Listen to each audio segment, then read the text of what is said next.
races on different continents, but we're going to be discussing the ones that are currently living in Tamriel in the 4th era, which is when the Elder Scrolls V Skyrim takes place. So these are the 10 races that you can choose from when you first begin your game. So this includes the Altmer, or the High Elves, the Dunmer, or the Dark Elves, the Bosmer, the Wood Elves, the Nords, who are native to Skyrim, the Britons, native to High Rock, the Redguards, who are native, or Yakutans, who are native to Hammerfell, the Argonians, and the Khajiit. I think that's all of them. I really hope I'm not missing one. That would be embarrassing. So yeah, this is going to be my 3rd video about the Elder Scrolls universe with ASMR. So yeah, I'm just going to go over each race, a brief history of their lives and societies on Tamriel, their cultures and religions, their general beliefs, their physiology and appearance, so on and so forth. Just like a brief overview of each race. Their weaknesses, their strengths, blah blah blah blah blah. Just tons of information, basically. This will either be a very, very long video or a 2-part video. I haven't decided yet. So yeah, thank you all so much for watching. Thank you all so much for 600 subscribers. We're already insanely close to 700. So thank you all so much, like so much, for the support recently. I am amazed and astonished, and it's hard to comprehend, but thank you all so much. I am so very grateful for each and every one of you. So yeah, thank you so much for hitting the subscribe button, but also, if you haven't already, go ahead and hit it. It's completely free. You can unsubscribe anytime. Okay, let's get into this. So I have a list here to the side, so when I'm looking off to the side, it's because I'm looking at my list of facts about the different races. So we're going to keep with the theme of my other Elder Scrolls videos, and start from alphabetical order, all the way to the end. So, the first up are the Altmer, or more commonly known as the High Elves. They are native to the Somerset Isles, or Somerset Isle, which is an island nation, or province, to the southwest of Tamriel,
historically, Ultimer people have taken part in eugenics because they have this sort of obsession with purity, because they believe that they are the descendants of Aedra and immortal beings. So they have this obsession with keeping their bloodlines as pure as possible, so as to not devolve from the ancient blood of the Aedra within them.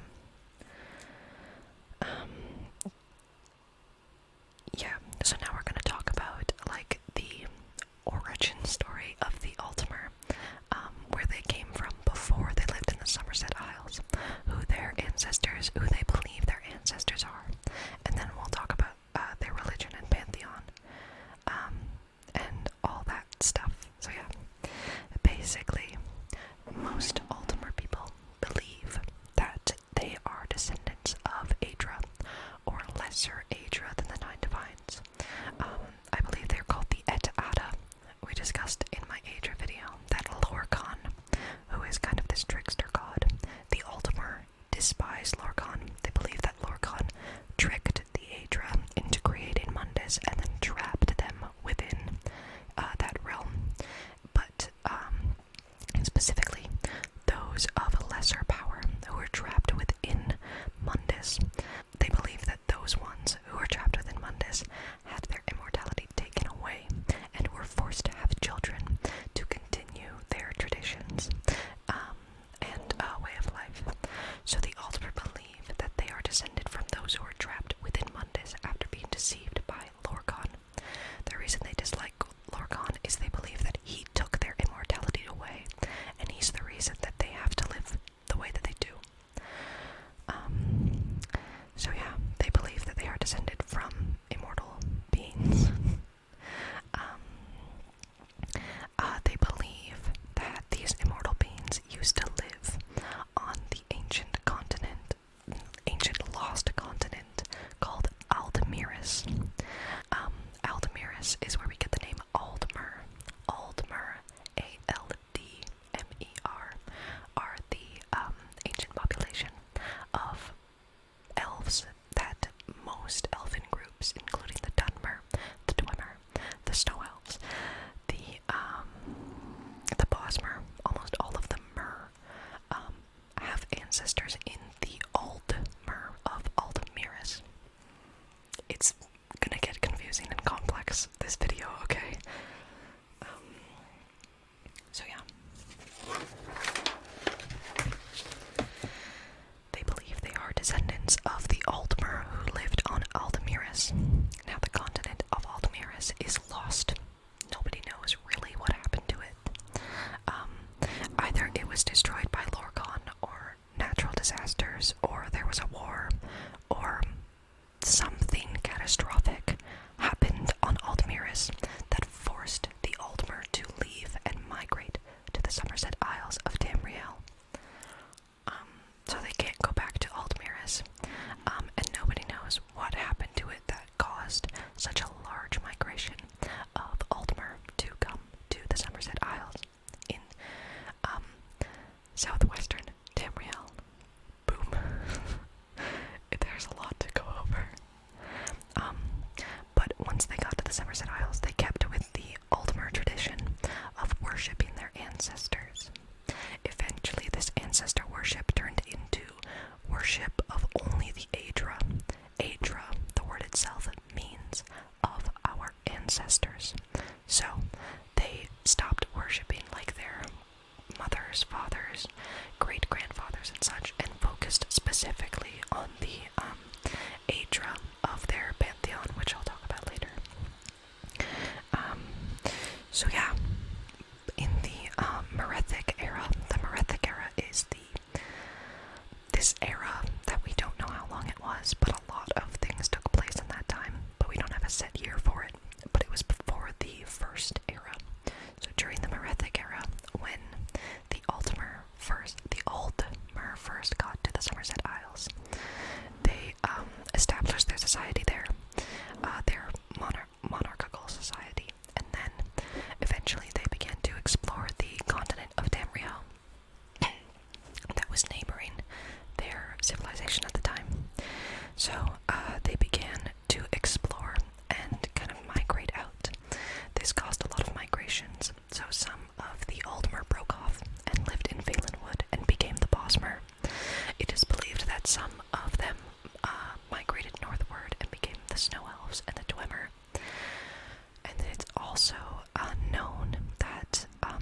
some Aldmer began to follow Boethia, the Daedric prince, and became what is called Chimer.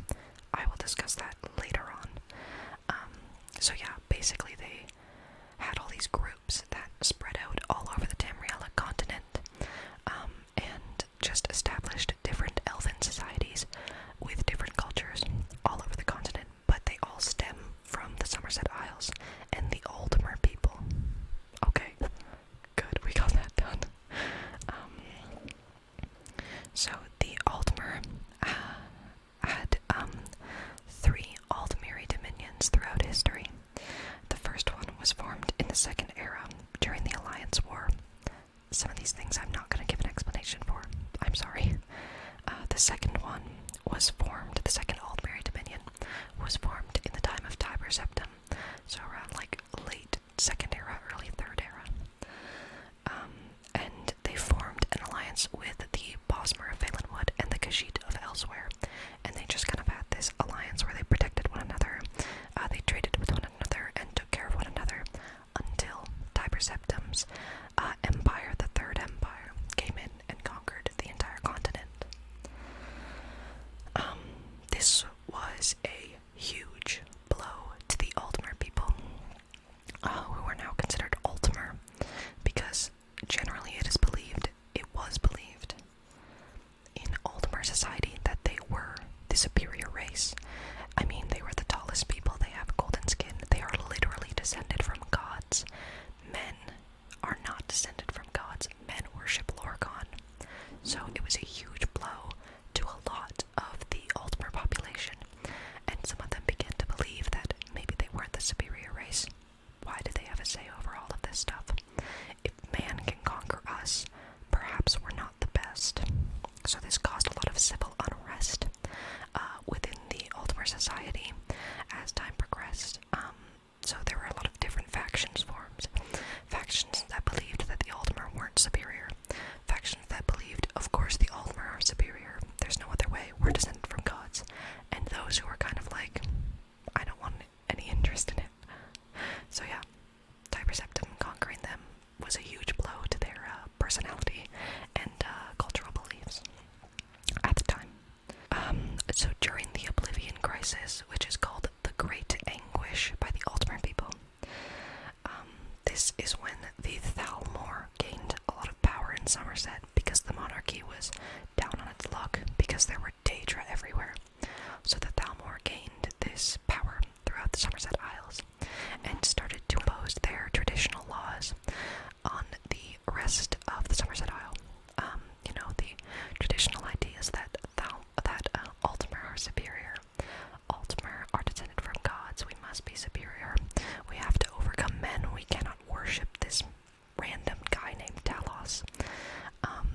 And also specifically, elves should rule Tamriel. So that's what the Thalmor imposed onto the people of the Somerset Isle. Also, the Oblivion Crisis was solved by Emperor Martin Septim and the Hero of Kvatch during Oblivion, Elder Scrolls 4 Oblivion. But the Thalmor deceived a large population of the Aldmer people into believing that the Thalmor were the ones who solved the Oblivion Crisis, which then caused a lot more of the population to be on their side and believe, oh, we solved the Oblivion Crisis. This kind of solidified the idea that they are superior. So now, in the Fourth Era, late Third Era, Fourth Era, the Thalmor often are seen as the controllers of the Somerset Society, and this caused the Great War between the Empire and the Third Aldmeri Dominion that was formed by the Thalmor. We will talk about the Great War later on, because it has more to do with the Imperials and the Nords and so on and so forth. So yeah, that is a very brief history of the Altmer or Aldmer people that are native to the Somerset Isles and are most often called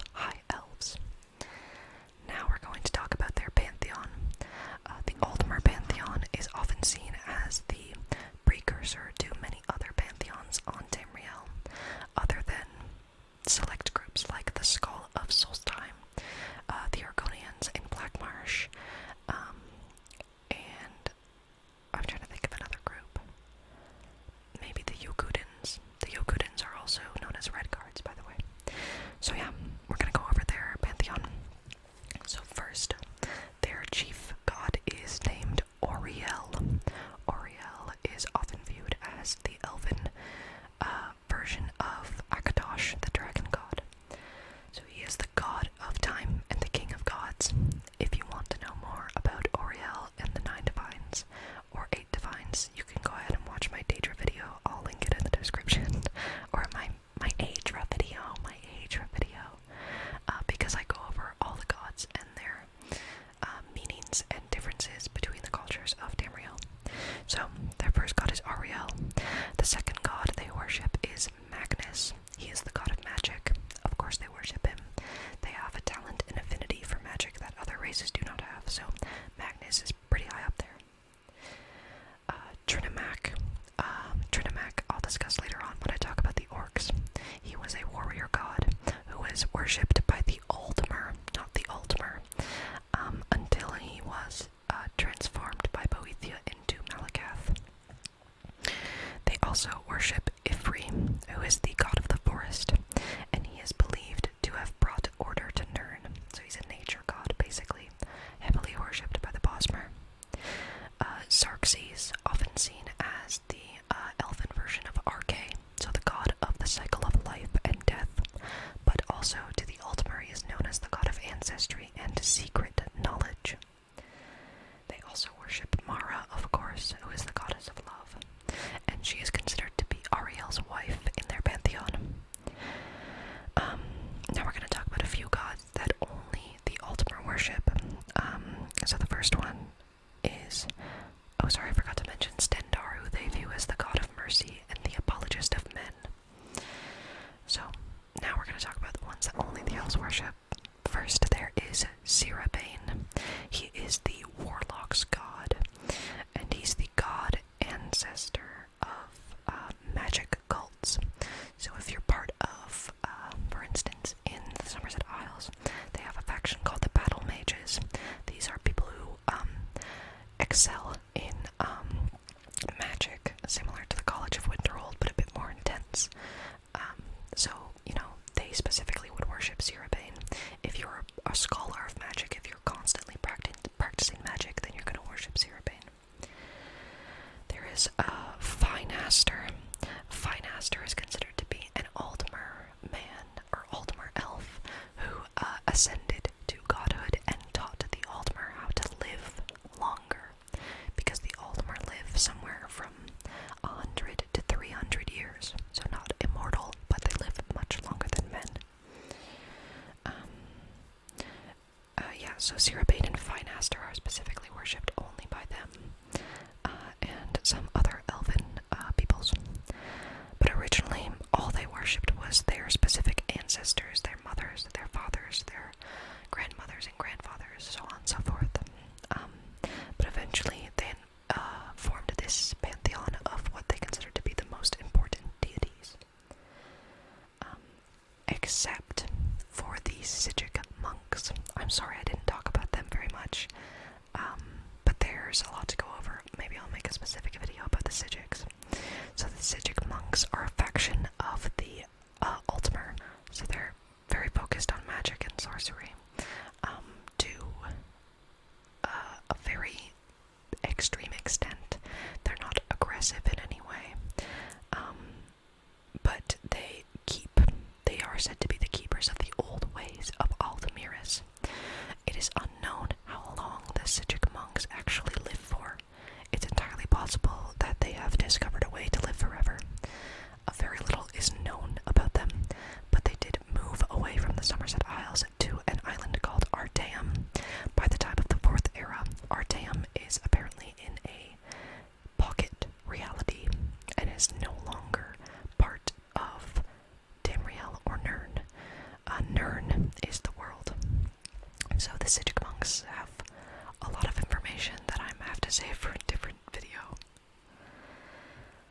Okay, that was 25 minutes of the High Elves, or Altmer people, native to the Somerset Isles. They have an affinity for magic and are extremely talented in sorcery and enchanting. They often think of themselves as superior to other races, but not every single one of them does.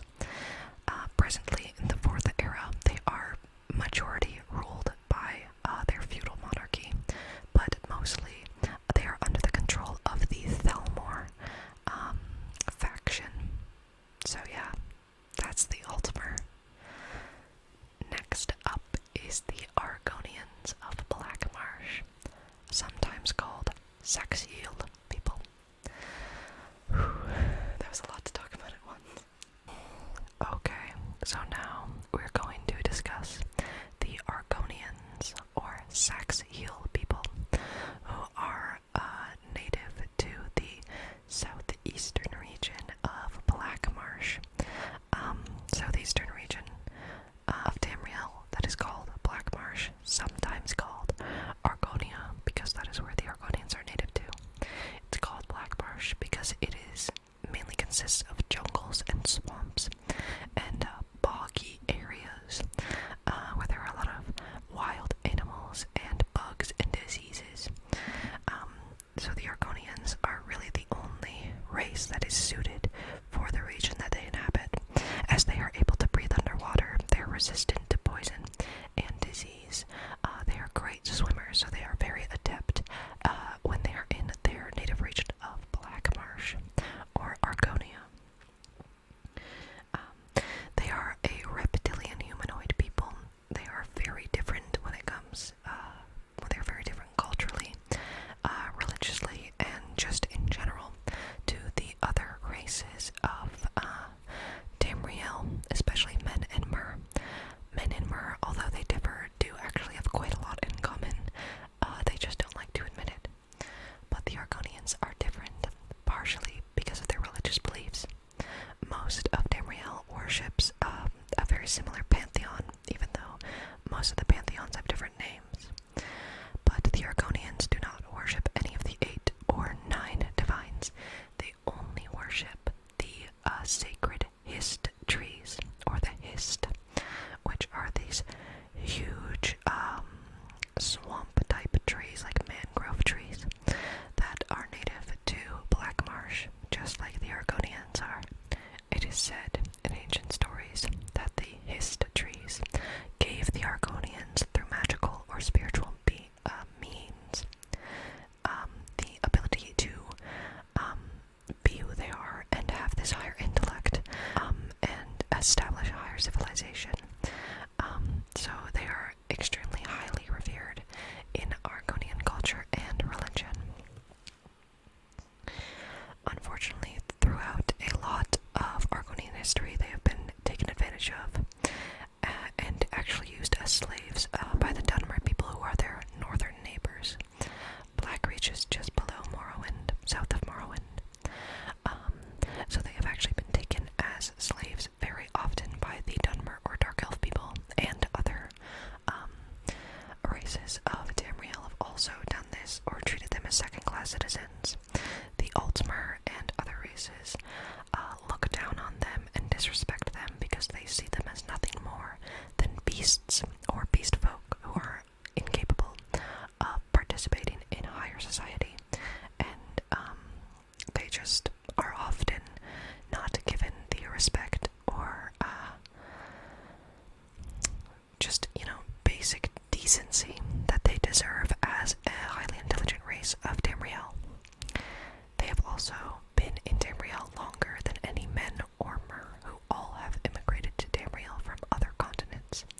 So they truly are natives of Tamriel, along with possibly the Khajiit, but that is debated. So, because of the Argonian strong connection to the Hist in the region of Black Marsh, Argonians are actually not born, but they are hatched from eggs, because they are technically lizard people or reptile people. So when these eggs are I don't know what it's called when an egg is like produced. Anyway, these eggs are placed in the pool waters of the Hist. So the Hist roots go into these waters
see. So, yes, they have an extreme, strong spiritual connection to the Hist.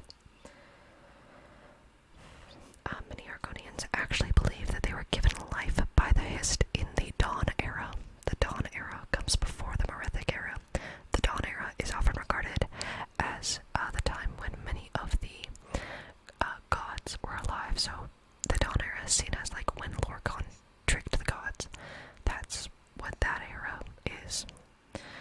So yeah. But during the Merethic Era, so the era just before the First Era, a specific culture of the Argonians was very wide and important in Black Marsh at the time in the Merethic Era. They were called the Zanmir people. They had a extremely advanced society and higher civilization. They even built large, great pyramids called the Pyramids of Zanmir. But unfortunately, these people actually disappeared near the beginning of the First Era. So there is a large history of the Argonians having a higher civilization and participating in high society in comparison to the beliefs of the other races of Tamriel, that they are incapable of this.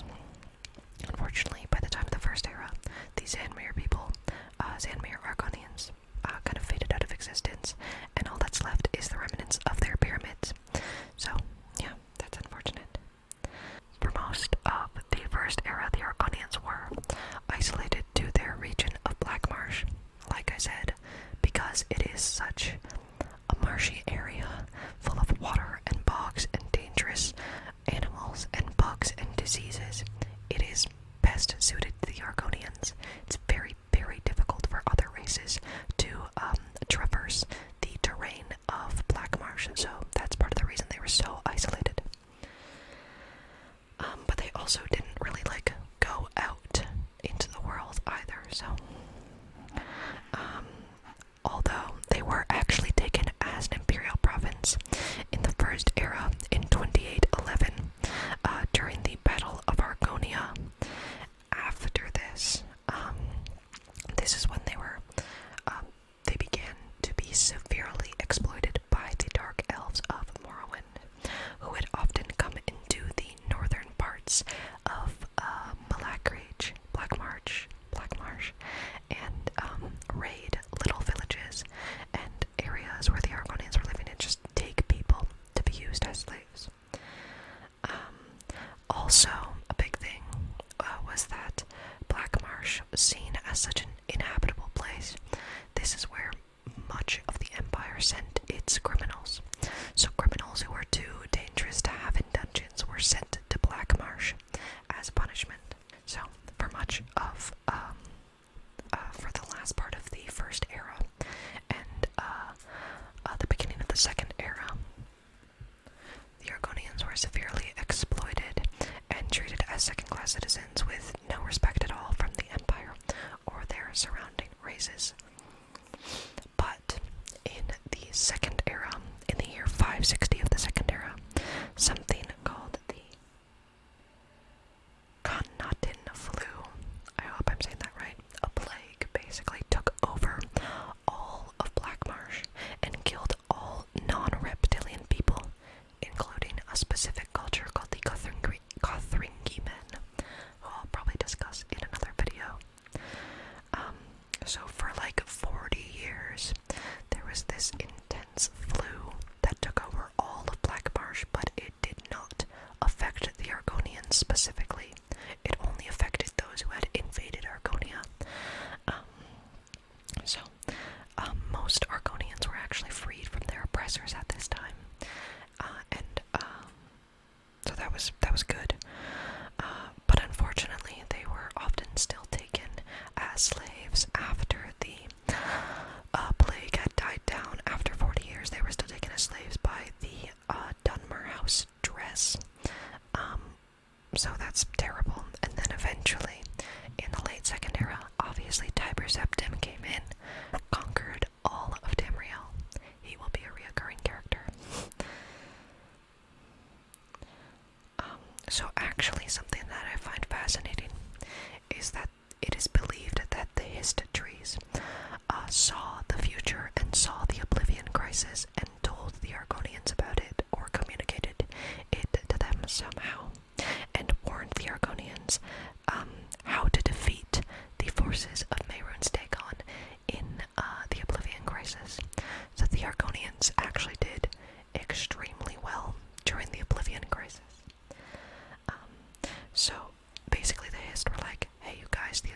crisis is going to happen. So almost all of the Argonians in Black Marsh and outside came back and united as one solid population and peoples, and defeated almost all of the forces of Mehrunes Dagon that had entered Black Marsh.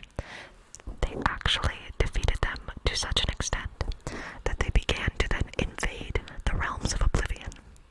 So the Daedra that were in charge of defeating Black Marsh began to close the Oblivion gates that were open there because they were so decimated by the Argonian forces.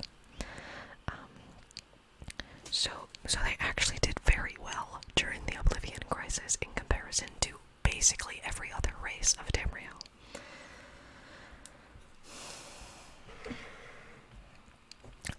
So yeah, then they became experts at guerrilla warfare and so on and so forth.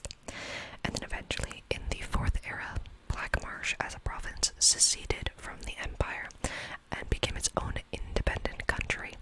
And there's not really much that the Empire can do about this. After the Oblivion crisis, nobody really wants to mess with the Argonians. And because Black Marsh is not meant for really anybody else other than the Argonians, not really a point in conquering it unless, I don't know, you want a new Tiber Septim. So yeah. So a lot of people, like I said, believe that the Argonians don't have high society or an organized civilization, but they definitely have an organized society because there is something called the Royal Court of Argonia, which is probably a king or queen or monarch on top with advisors and such.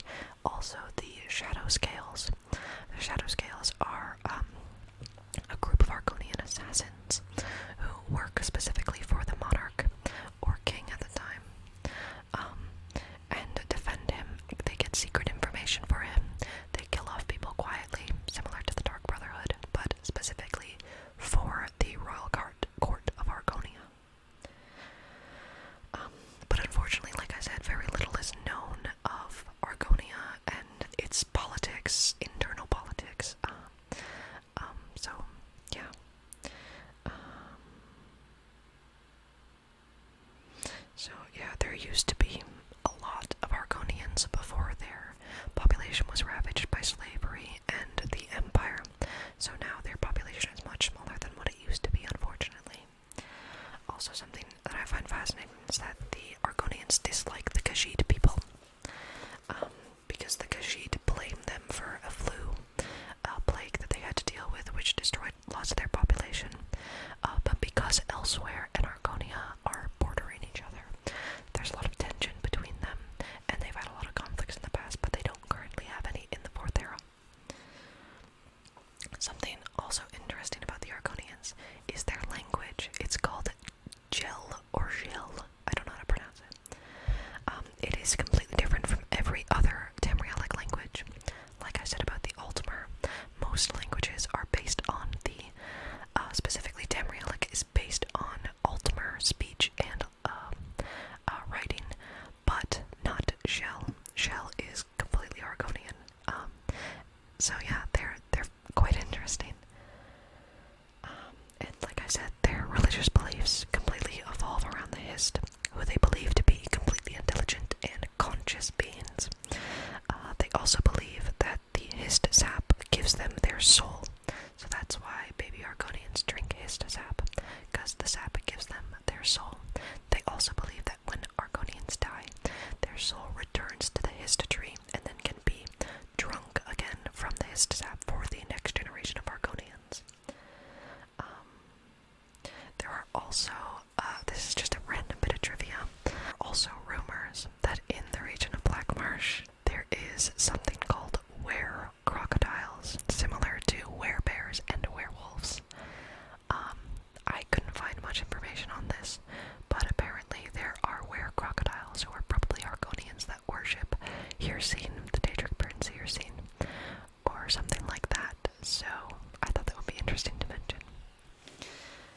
poisonous, aggressive region.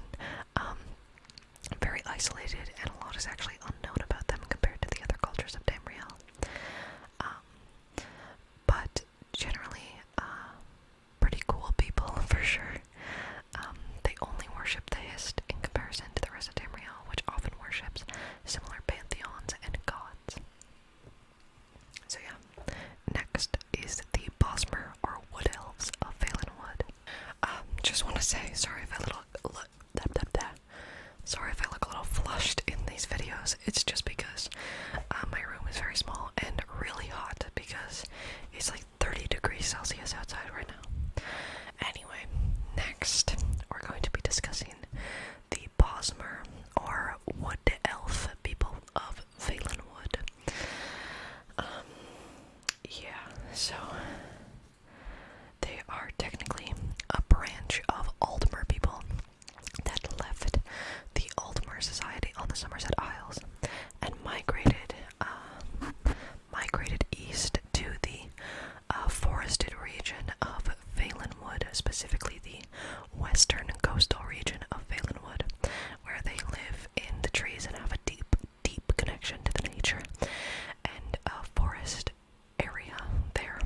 Something that I thought was really important to mention about the Bosmer people. After they migrated, they formed what is called the Green Pact with the god Ifri. I mentioned him briefly earlier. Ifri is the god of nature and forests, and I believe he is like the chief deity of the Bosmer Wood Elf people, because like I said, god of nature, forest, trees, that's their whole thing. So they highly worship him, so they formed the Green Pact with him. Basically, he said, I will be your patron if you do not destroy any vegetation in this region, or any vegetation at all. And they said, of course. So Ifri protects them in exchange for them not harming any vegetation in the region of Valenwood. This actually means that the Bosmer people are strictly, they only eat meat.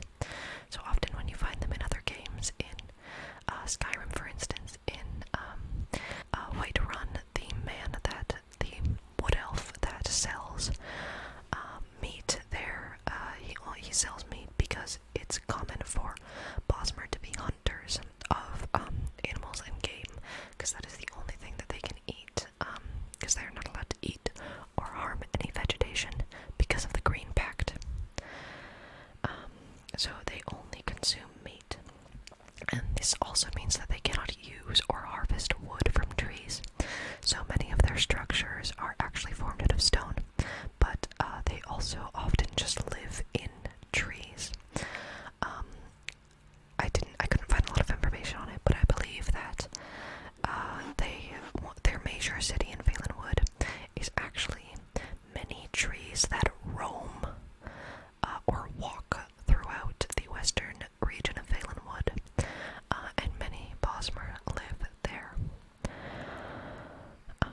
So yeah, there's actually a thing within the Green Pact called the Meat Mandate. So this god Ifri said that if you kill an animal or you kill meat, you must consume it entirely or use all of it within 3 days. Now, this actually does count for anything that the Bosmer kill. So if the Bosmer kill a human, an elf, an Argonian, a Khajiit, they must consume all of that within 3 days. Now you might think this would lead them to be a very barbaric society.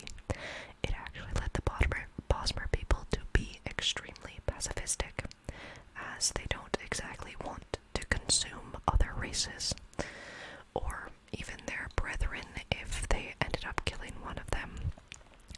So they are actually usually very pacifistic people and peaceful, because they don't really want to eat other people, but they do when they must, because they do not want to violate the Green Pact. So they can actually technically they can use imported wood or imported vegetation from other societies and civilizations and races. So if they do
races and men other than the Ultimate.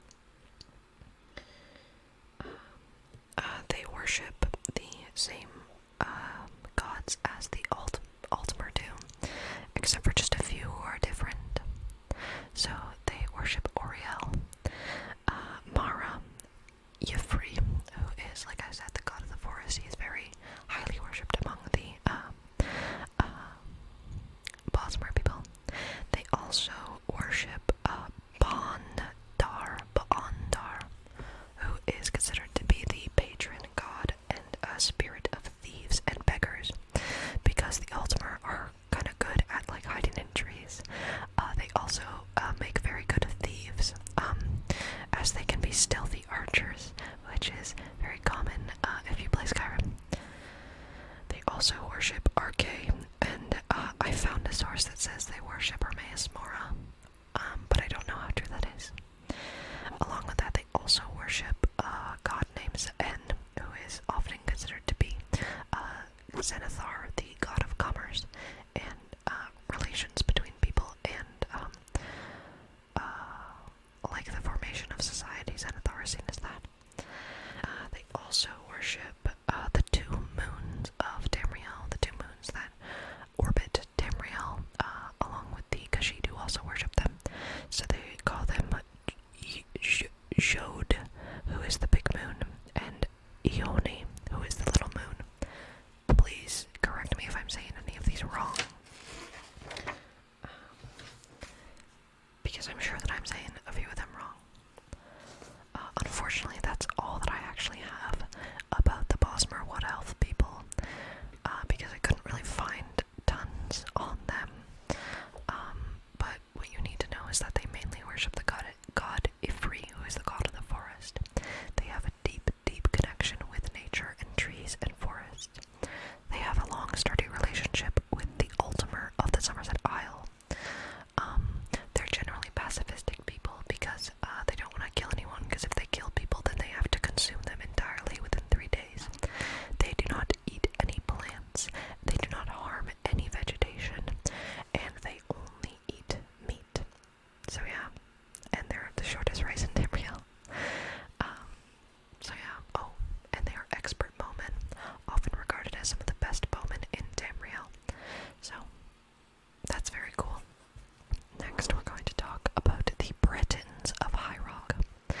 The Bretons are another race that I don't have tons of information on, unfortunately, because they spent a lot of their time in the first and second and third eras under the control of the Durrani elves of the Somerset Isles. But I'm going to discuss them anyway. So, the word Breton. The word Breton comes from the Elnifex. So Elnifex is an ancient language used by the Ultimate. I think it comes from the Elnifex, meaning the Elnifex word Biratu means half.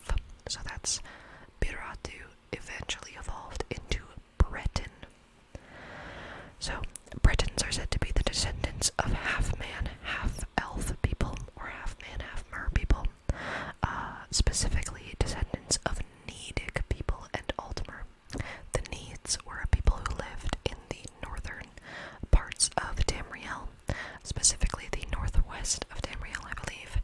The Needic people no longer exist on Tamriel. I don't know about their history, but maybe I'll discuss them in another video. Anyway, the Bretons are said to be the descendants of Needic and Elfin people who interbred, and the Bretons are their descendants. So they're not half elf, half mer. They're not half mer, half man. They are descendants of half mer, half men. So yeah. But some sources claim that they were Atmoran and Aldmer people, but it doesn't really matter. The point is, half man, half mer descendants. They are native to the province of High Rock in the northwest region of Tamriel, I believe. It's a rocky region, mountainous region, that is full of hills and crags, small villages and towns. There are castles and strongholds that dot the landscape, from petty kings and lords that have historically ruled most of High Rock and Breton society.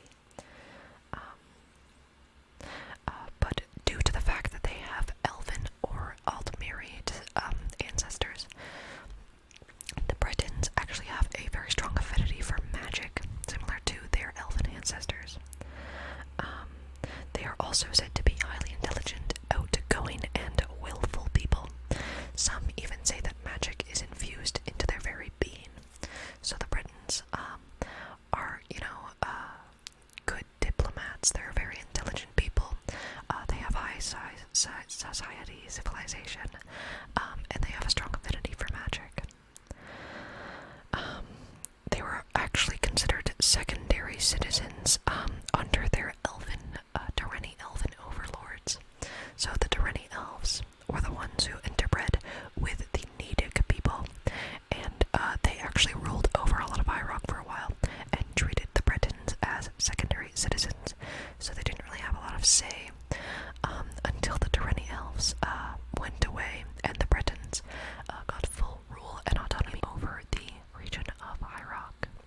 Also, an interesting fact is that the Reachmen, or the Forsworn in Skyrim, are technically Breton people. They just are a distinct culture of Bretons that are very often considered to be barbaric, but they do also still have a strong affinity for magic.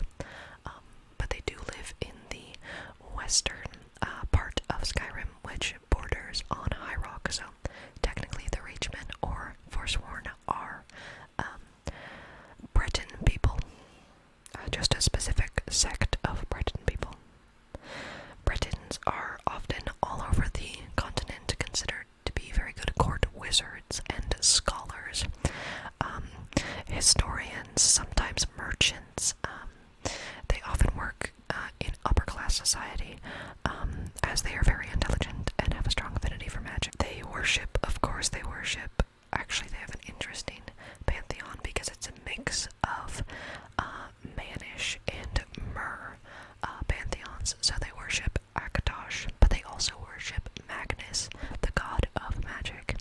They worship Ifri, god of the forest and nature.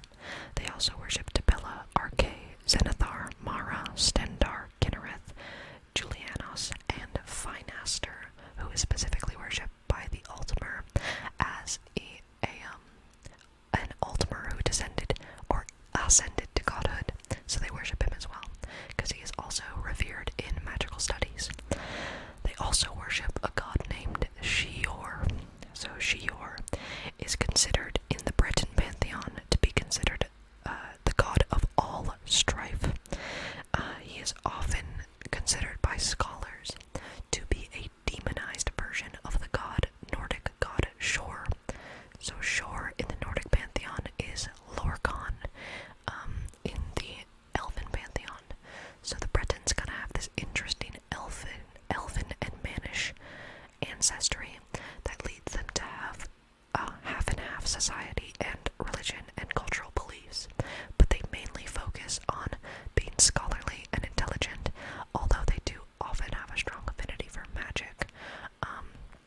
They are mainly part of upper class society, and they have this interesting half and half religion, so they don't exactly worship Shior, but they recognize him as a god nonetheless. There's probably a split between those who worship him and those who don't,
consists of the mainland and the island of Vardenfell. The mainland has many different kinds of environments on it, but Vardenfell is mainly composed of ashlands because the huge volcano called Red Mountain sits in the middle of Vardenfell. So there's the mainland of Morrowind, then there's something called the Inner Sea that separates it from Vardenfell in the middle. So yeah, Vardenfell mainly consists of ashlands because that's where the volcano called the Red Mountain sits. So I'm just gonna jump right into the history and origins of the Dunmer because there's lots to talk about, so we're just gonna start right away. So, the Dunmer were technically once called the Chimer. Chimer means changed folk. So in Elvish or in Tamrielic, mer generally means elf, but to the elves it just means folk. So Chimer means changed folk. So the Chimer were clans of Aldmer from the Somerset Isles, who began to follow the Daedric Prince of Plots Boethia. If you want to know more about her, you can watch my Daedric Prince video. So they were these clans of Aldmer, not Altmer, Aldmer, that followed the Daedric Prince Boethia. And through Boethia, the prophet by the name of Veloth, told his people we should follow Boethia. She will lead us to greater lands outside of the Somerset Isles, far across Tamriel. So Veloth, the leader of the Chimer at the time, led the Velothi or Chimer people to what is now modern-day Morrowind, but what they called Resdane. Yes, they were called the Velothi people at that time because they followed a nomadic lifestyle, and when they settled in Resdane, they moved out of that nomadic lifestyle and changed to a more hierarchical and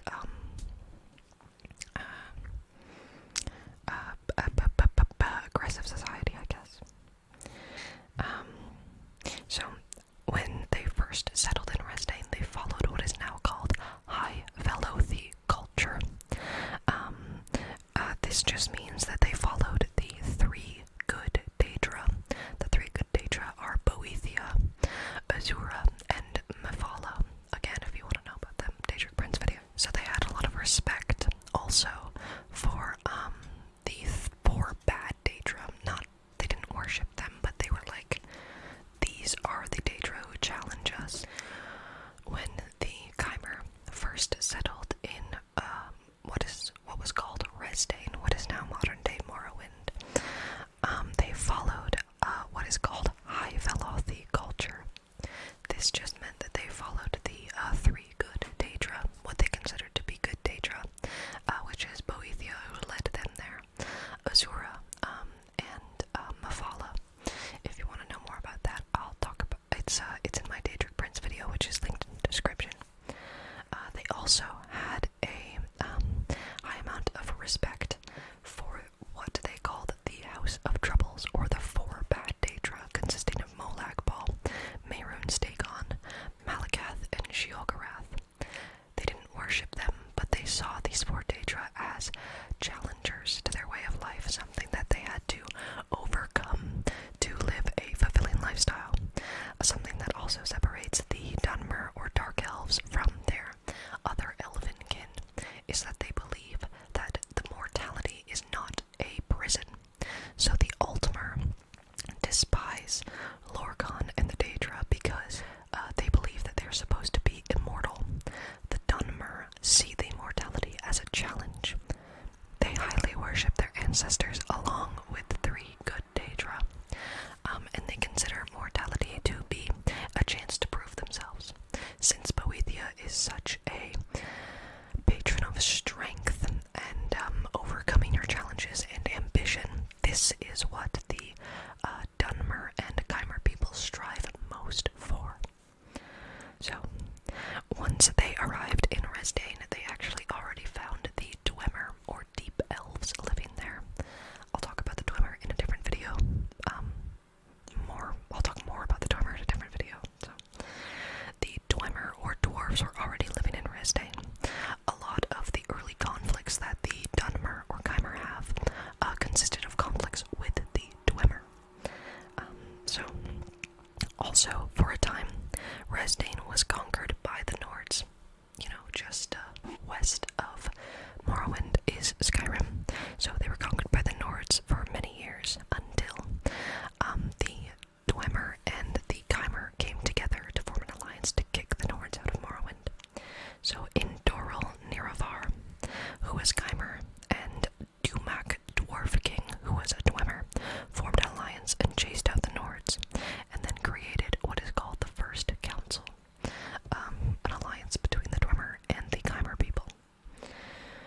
three closest advisors, Vivek, Almalexia, and Sothasil, all used, or were assumed to have used, allegedly used the art of Lorcan to harness godlike powers and ascend to godhood themselves.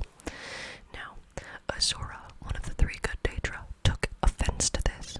She didn't think it was right that suddenly these three new gods took the places of Boethia, Azura, and Mephala in Chimer culture, because that's what they did. Vivek, Almalexia, and Sothasil replaced the three good Daedra, basically. Azura took offense to this and cursed the Chimer people, who used to have a golden skin, to have ashen gray skin and red eyes, because beauty is so important to Azura, so she cursed them to what she thinks is ugly. I think for like 1,000 years, most Chimer people, except for one house, worshipped the holy tribunal over the three good Daedra.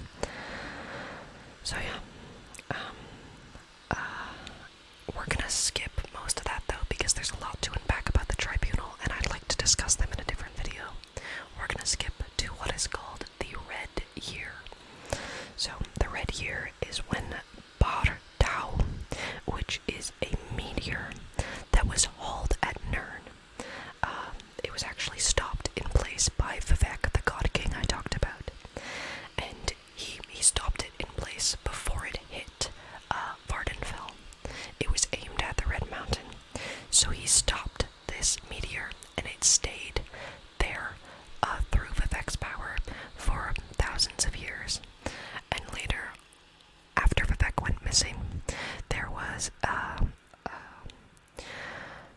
this thing put in place called the Ingenium, which held it in place above Vardenfell after Vivek went missing, because if it fell to the earth, it would cause devastation.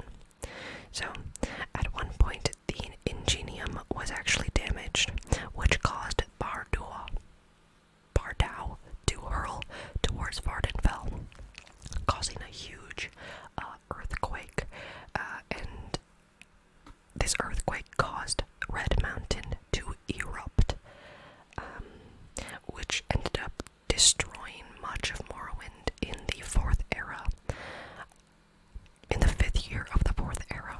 So, this massive asteroid hit Vardenfell, caused a huge eruption of Red Mountain, and destroyed almost all of Vardenfell, causing most of the main population of Dunmer to flee to different areas. So flee to the mainland, or flee to Skyrim.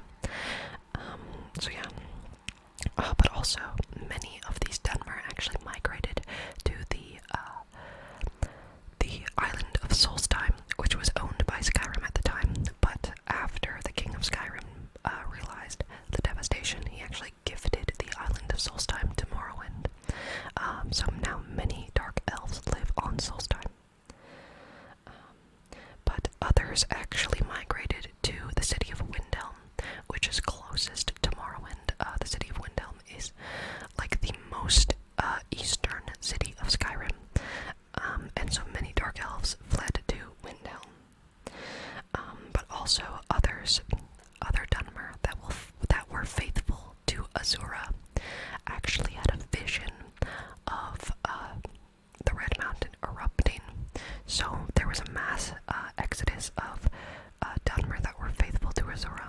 They left towards Winterhold in Skyrim.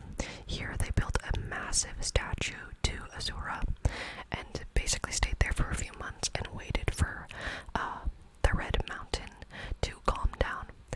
But when they returned to their homeland, Morrowind, after the Red Mountain had calmed down, they were only met by the Argonian invasion of southern Morrowind for revenge of their thousands of years of slavery.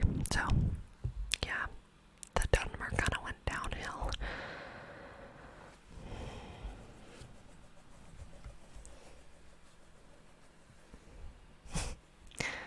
So now we're going to talk about Dunmer culture, because that's the history. They were once Chimer.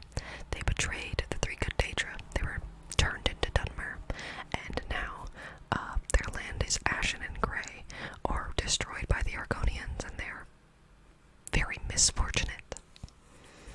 But now we're going to talk about their culture. So there's two like major groups of Dunmer, if that makes sense. First,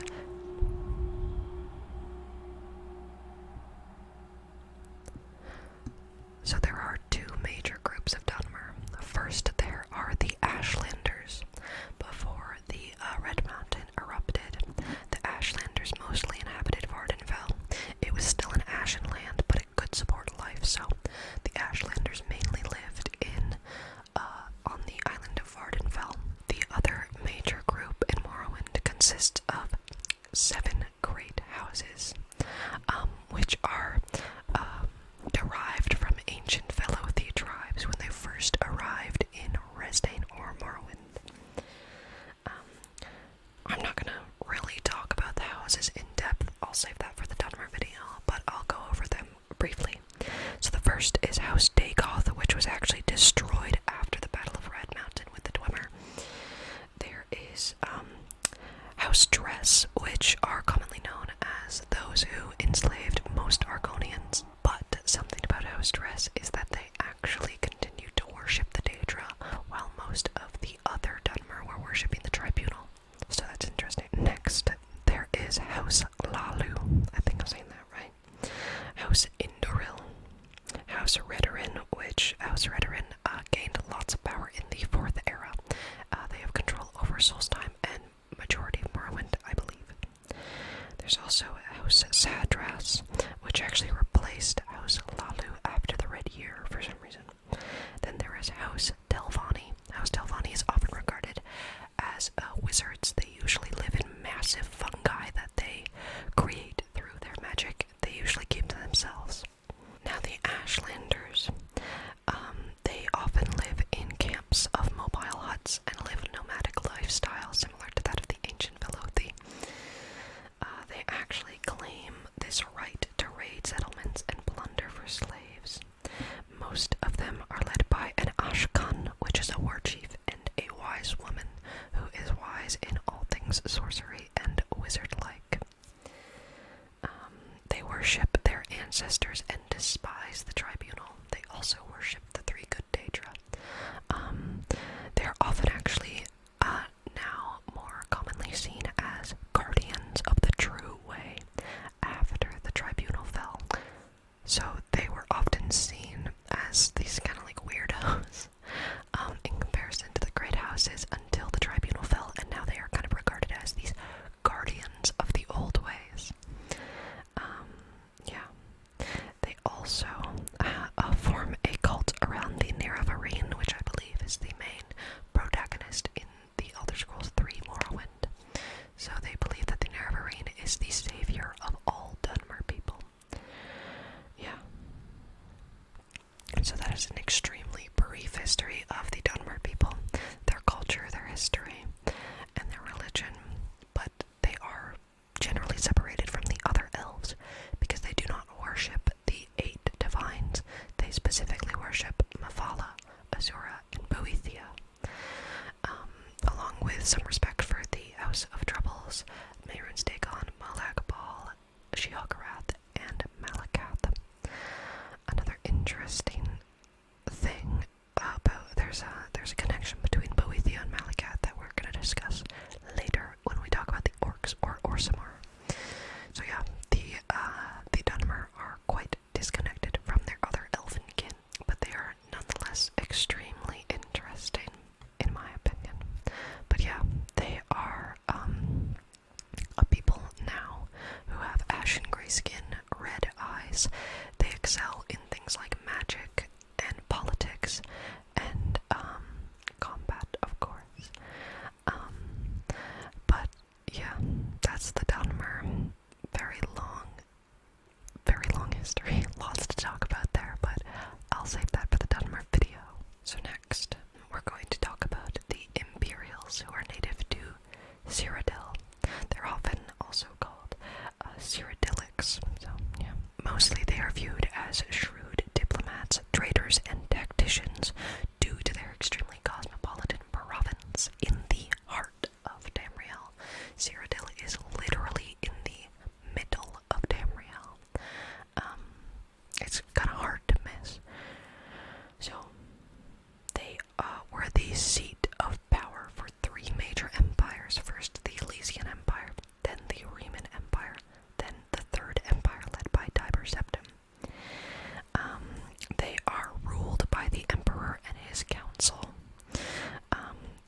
Cyrodiil, I'm going to talk about it from top to bottom. So at the top is the Emperor and his council. Below the Emperor is the aristocracy and what is called the battle mages of Cyrodiil. Below them are the temple priests and the cult leaders. Below them is the merchant nobility, and below them are the farmers and workers of Cyrodiil. Okay, now we're going to move on to Riemann Cyrodiil, who obviously the country I believe is named after. In the First Era, 2703, Riemann Cyrodiil united the Colovians and the Nibonese and fought against the Akavir invasion. Akavir is a continent to the east of Tamriel that I will talk about in a different video. But he united both of these factions of Cyrodiil and fought off the Akavir invasion with some help from the Nords of Skyrim as well. But unfortunately, Calovia and Nibene actually deunited after he passed away. They were also semi-united by Tiber Septim. This is another thing where the Colovians only really work in the legions if they believe that the Emperor is a good enough ruler for them to follow. But they always protect their own first. So if there was an invasion in Nibene, they would probably go help. But if there was an invasion in Calovia and Nibene, they would defend Calovia first. Now, let's talk about the religion of Cyrodiil. So, the formation of the cult of the Eight Divines was formed in Cyrodiil, in the heartland of Cyrodiil, by the Elysian priesthood. So it actually began to unite several religious beliefs by the Third Era. So the whole point of the cult of the Eight Divines is that it sucks up every other pantheon. So you have, Akatosh, Mara, Lorkhan, Arche. You can kind of mix these around with everyone else. So the Empire really took off partially because of their religion, especially in Skyrim, because they inherited a lot of the Nordic pantheon. So a lot of Skyrim easily took to the Empire because they had recognizable gods, recognizable beliefs, and recognizable culture. So part of the reason that they were so successful. Also, most of Cyrodiil actually did begin to worship the ninth divine called Talos, until it was outlawed in the fourth era after the Great War by the Thalmor. But also in Cyrodiil, which is quite interesting because this doesn't really happen in other provinces, other religions are allowed to be practiced, but the priesthood looks down upon them. So say an Argonian came to Cyrodiil, they would be allowed to practice, again, their religion, which consists of worshipping mainly the Hist. Or if there was a Bosmer who came to Cyrodiil, he would be allowed to practice his religion, where he most likely prays specifically to Ifre. So they are very welcoming generally and open to every other culture and religion, because when you are an empire, that's kind of what you have to do in order to gain power. But also they suck in every religion as well, so they continue to add gods to their pantheon if it helps the empire evolve. Most people in Cyrodiil look to the gods on how best to live their lives from day to day. But the main doctrine of the Cyrodiilic cult of the Eight Divines is to protect one another. So first you protect your own, and then you protect any needy person. So that's what the empire is formed on, this idea where you protect, your own first, and then you protect those around you. This doesn't seem to work sometimes, especially when you think of things like conquering. Doesn't sound like it's protecting. So how is Tiber Septim protecting people if he's walking around conquering people? But I digress. Much of the Imperial army actually consists of Colovians, who pride themselves in physical combat, so they make really great warriors. So the Imperial army was like,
they're such a militaristic society, and they went through so many of these things. They've been through 3 empires. Toward the end of the Third Era, the power of the empire is greatly decreased. They're losing people, they're losing power. So the Third Aldmeri Dominion, led by the Thalmor, sees the weakened empire and goes, hey, that's a great idea, we should have that. And then this is the cause of the Great War. So the Great War lasted for years, and it was actually extremely devastating towards the empire, and not so much the elves. The elves basically had a lot of time to recuperate and had a lot of population growth when the empire was actually losing a lot of their population. So the Great War was extremely painful and bloody and just horrible on all sides, and the empire was extremely close to losing the war. So because the empire was so close to losing the war, Emperor Titus Mede II, who is the emperor of Cyrodiil at the time, signed a peace treaty with the Thalmor, which is called the White Gold Concordat. Now, the peace treaty was actually, what it did was outlaw Talos worship, and along with some other things, but that's the biggest problem, at least in Skyrim. That's why the Civil War breaks out in Skyrim.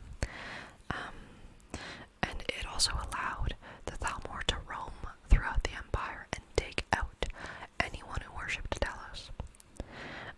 But again, this was probably the right call on Titus Mede's part, because there would be nothing good that would come of this, like, prolonged warfare.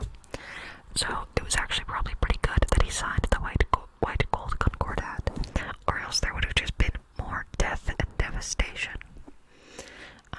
So the Empire is basically taking this time to rebuild its numbers and its general society, and then take back control of the provinces that it has lost. Because again, the Third Empire was formed by Tiber Septim. He conquered the entire continent of Tamriel, from Black Marsh to High Rock. So the goal of the Third Empire is to keep Tiber Septim's legacy alive and continue to win back their provinces, continue to control the rest of Tamriel. But the problem is, the Aldmeri Dominion, specifically the Thalmor, they want to usher in a new age of Aldmer or Mer-controlled Tamriel, because in the Merethic era, before the First Era, mostly elves controlled the continent. So this is what the Aldmer, specifically the Thalmor, want to return to. So that's what the Imperials are fighting against for the most part. And specifically that's what also the Nords are fighting against. So yeah, brief history, brief idea of what the culture and religion in Cyrodiil is.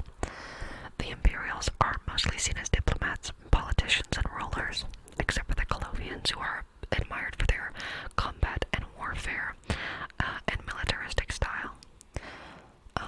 They have been the heart of the Empire for thousands of years, and they will probably remain that way.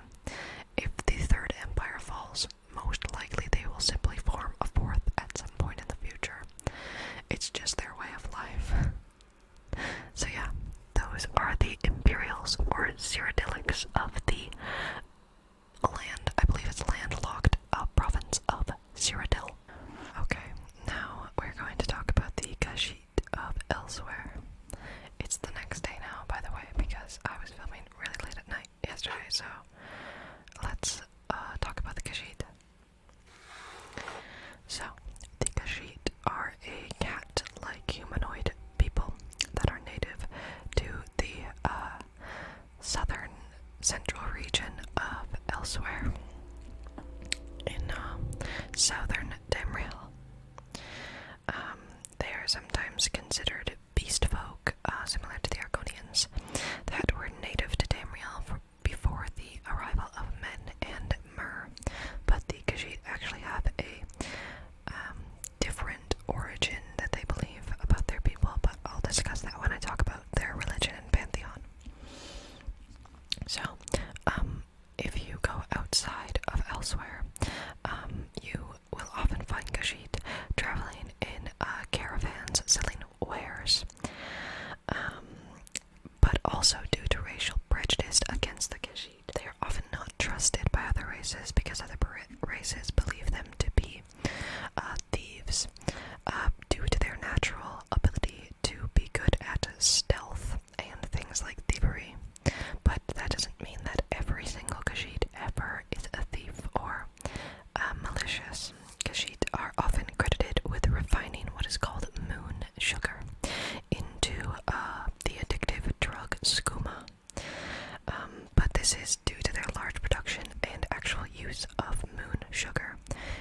as if it's uncommon in elsewhere, and it's one of their biggest illegal exports.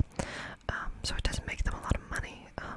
But yeah, so now I'm going to talk about the culture of the Khajiit, from what we understand it to be. It's believed that the Khajiit inhabited Tamriel before the arrival of men from Atamora and the arrival of elves from Aldemiris. But unfortunately, a lot of the native peoples of Tamriel were actually driven into the uninhabitable, bad areas of Tamriel. For instance, elsewhere is covered in like a desert and also jungles. And obviously Black Marsh is a marshy region which only the Argonians would ever be able to survive in. So it's believed that a lot of these native people of Tamriel were actually forced out of better living areas into the south and southeast regions of Tamriel. Most likely, the Aelids of the now province of Cyrodiil forced them out. Gonna talk about the Aelids in a separate video. So, for the most part, for the first and second era, for the most part, elsewhere was controlled by opposing tribes and factions, controlled by different Khajiits and war chiefs, until the second era, the 309th year of the second era, when the province was actually unified by two powerful factions of Khajiit. But also, unfortunately, the reason this happened was because their population was decimated by what is called the Thracian Plague. So, because so much of their population was lost, it kind of forced them to unite to just continue to survive. Elsewhere was, of course, conquered by Tiber Septim when he unified the entirety of Tamriel. And the imperial influence from the empire was the strongest in the southern and coastal regions of elsewhere. Not so much in the northern regions, where for the most part the Khajiit remained in their traditional tribal societies. Also in the southern regions, this is where some semi-permanent cities were established along large trading roads. So the Khajiit, again, still kind of remain as this tribal people, but they do establish a few cities in the southern regions where they can continue to be mercantile and involve themselves in commerce with the Empire and other races of Tamriel. But, of course, like I said, their main illegal export is moon sugar and skooma, but their legal export is something called salt trees.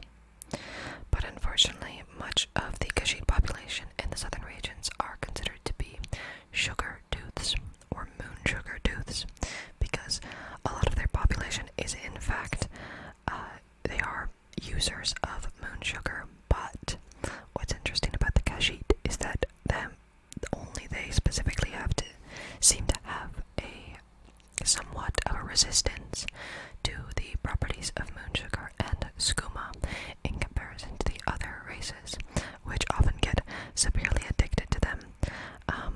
But the Khajiit do have somewhat of a resistance to moon sugar and skooma. And like I said, the northern regions are still generally inhabited by unified tribes that are militaristic and warlike. But the northern regions are these dry grass savanna lands. And the southern regions are more so, what's the word I'm looking for? Deserts, and I believe there's a jungle somewhere that I can't remember where it is, but there's a jungle there somewhere. So each clan in the northern regions is usually controlled by the clan mother of each tribe, and they hold primary government power over almost all the clans. Because they control the moon sugar harvest and they inherit it through hereditary positions. There is said to be the head of all religion in Khajiit culture is called the Mane, M-A-N-E, but it's said to be a specific breed of Khajiit that only comes around like once in a while, kind of similar to an avatar. So one Mane cannot exist while there is another who is alive. So it's very rare and kind of unheard of for there to be someone who is a main who would be expected to unify almost all of Elsewhere, all of the tribes, the northern and southern region. Khajiit generally have a strong dislike toward Argonians, and the Argonians return this strong dislike. The Khajiit blame a lot of their plagues on the Argonians because Black Marsh is considered to be a disease-ridden and poisonous country. So, because they are neighboring countries, there is quite a lot of tension there, and there have been many conflicts between the Argonians and the Khajiit because their borders are so close. Unfortunately, for a lot of the Khajiit and the Argonians, they were actually taken as slaves and treated as second-class citizens by the Dunmer of Morrowind. The Dunmer have a very long history of slavery, especially slavery of beast folk who they consider to be inferior to themselves. But this was changed. I couldn't find a year for when it was changed, but apparently King Helseth Lalu outlawed slavery in Morrowind, eventually after literal thousands of years of Morrowind relying on slave labor from the Argonians and Khajiit people. So now something interesting about the Khajiit that other races do not have is the Khajiit actually have different breeds of Khajiit that are native to different regions of Elsewhere.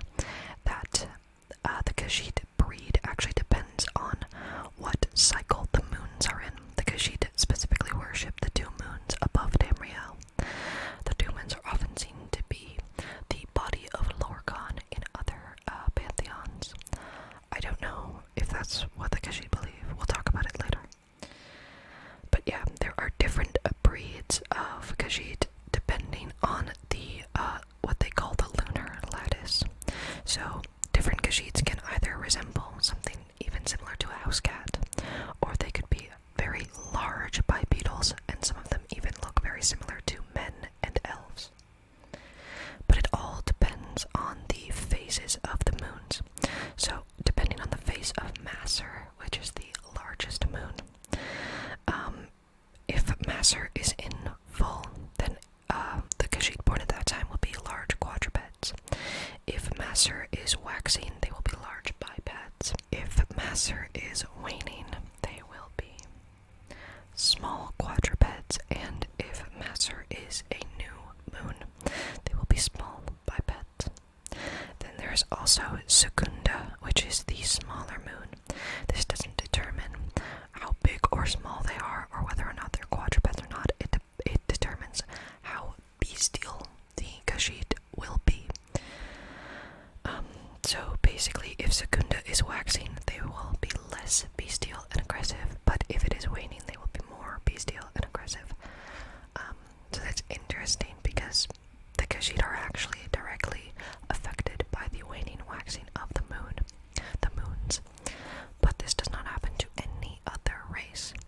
This is why the Khajiit worship the moons so heavily and hold them in such high regard. In comparison to other races of Tamriel, the Bosmer of course also worship the moons, but their physiology is not changed depending on what phases the moons are in. There are actually 17 known breeds of Khajiit, but supposedly there are more than 20. I'm not going to go over all 17 breeds, because that is literally so much information, so I'll save that for my Khajiit video specifically. Their religion is extremely different, well not extremely, but different from the other stories and pantheons of Tamriel. They have similar gods with similar names, but the etiological or creator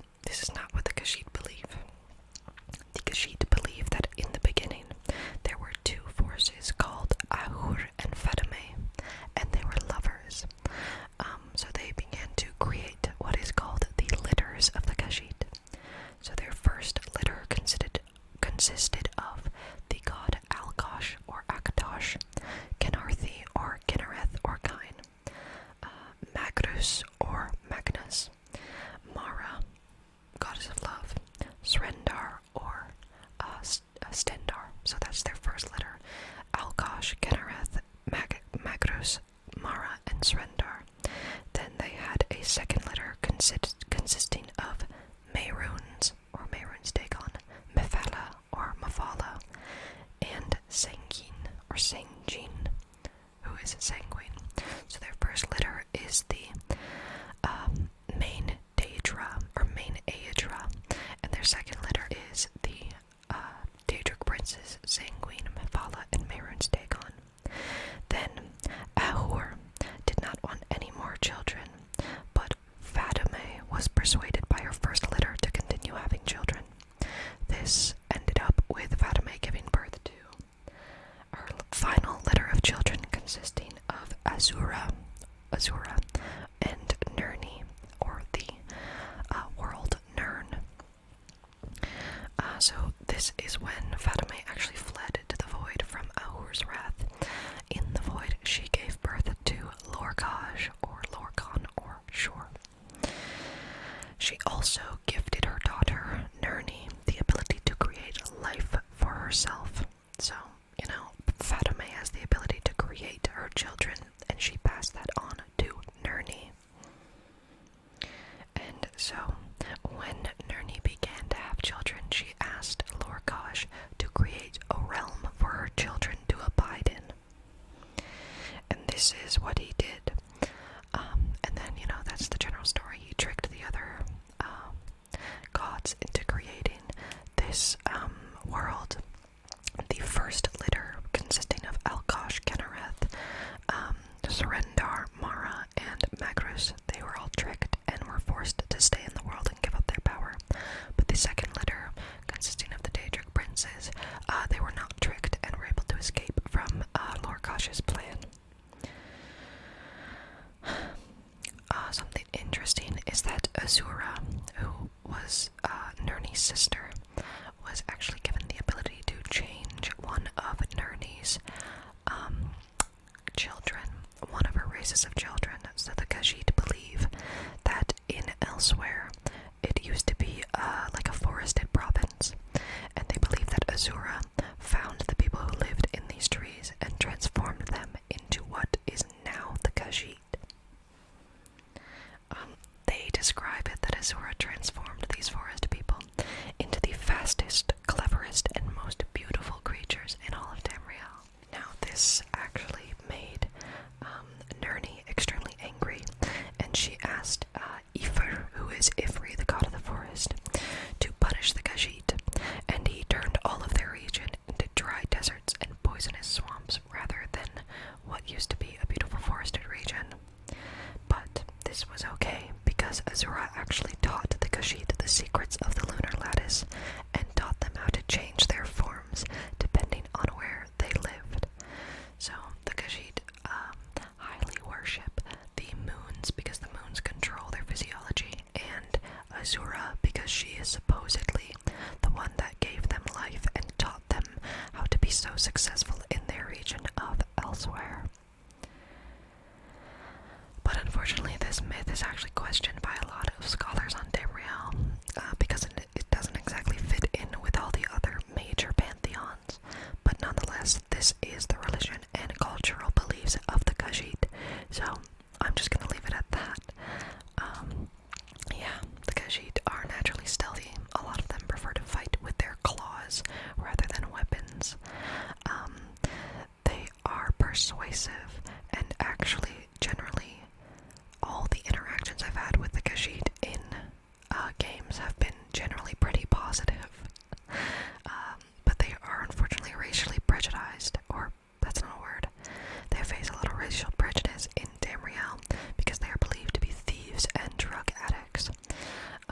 But generally they're quite a peaceful people as far as I know, unless, but not towards Argonians.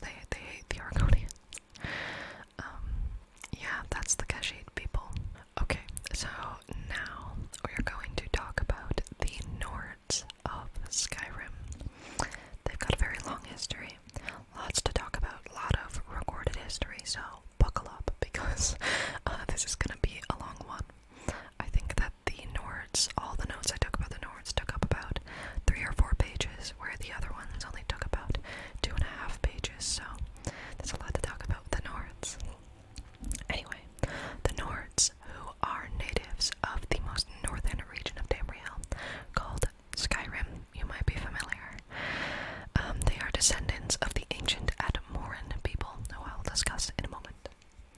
They are also sometimes called the Sons of Snow, and they are a race of men. They are resistant to frost and known for their prowess as warriors. Their culture centers around glory and honor, family and community. They believe that an honorable death will grant them passage to the afterlife that they call Sovngarde, which is kind of like a warrior's realm. So if you die in combat, if you die an honorable death, you will pass over to Sovngarde and feast with the warriors for the rest of time.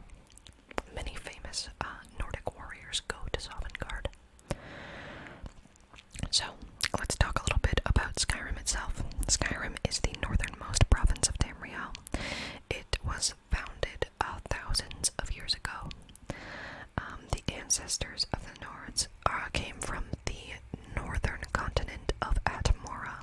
It is the northernmost continent on Nirn, and it is now in the Fourth Era considered to be uninhabitable and just ice. So, before the Fourth Era, before the First Era, it was apparently an inhabitable a landmass that the ancient Admorans lived on before eventually they migrated to Skyrim. So yeah, Nords generally have pale skin and blonde braided hair with blue eyes. Yeah, so let's jump right into the history of the Admorans. So, it is said that the Admorans who lived on the northernmost continent of Atmora in the Merethic era broke out into some kind of civil war that we don't know really why the conflict began, but there was a civil war. This led the Nordic hero Ysgramor to gather a force and fleet and to sail south, away from the frozen continent of Atmora. So they sailed south to the northernmost point of Skyrim called Hisariged. Now, the men, the Admorans who sailed, lived and established a place called Sarthal. Sarthal can be found just south of Winterhold in the Elder Scrolls V Skyrim. So this is where they lived in relative peace with the Mer that already inhabited that area, probably the Dwemer and the Snow Elves. Unfortunately, after living in relative peace with the surrounding peoples, the Snow Elves, who were living in Skyrim at the time, attacked the settlement of Sarthal and basically decimated the entire population, with only Ysgramor and his two sons surviving. It is actually debated why the Snow Elves first attacked. Some say that the Snow Elves thought the population of the Nords was just getting out of hand, and they were proving to be a threat to the Snow Elves themselves. Some also say that the Nords discovered an ancient power under Sarthal called the Eye of Magnus, and the Snow Elves sought to control or wield that power, or they sought to cover it up so that no one would use it, but it is unsure.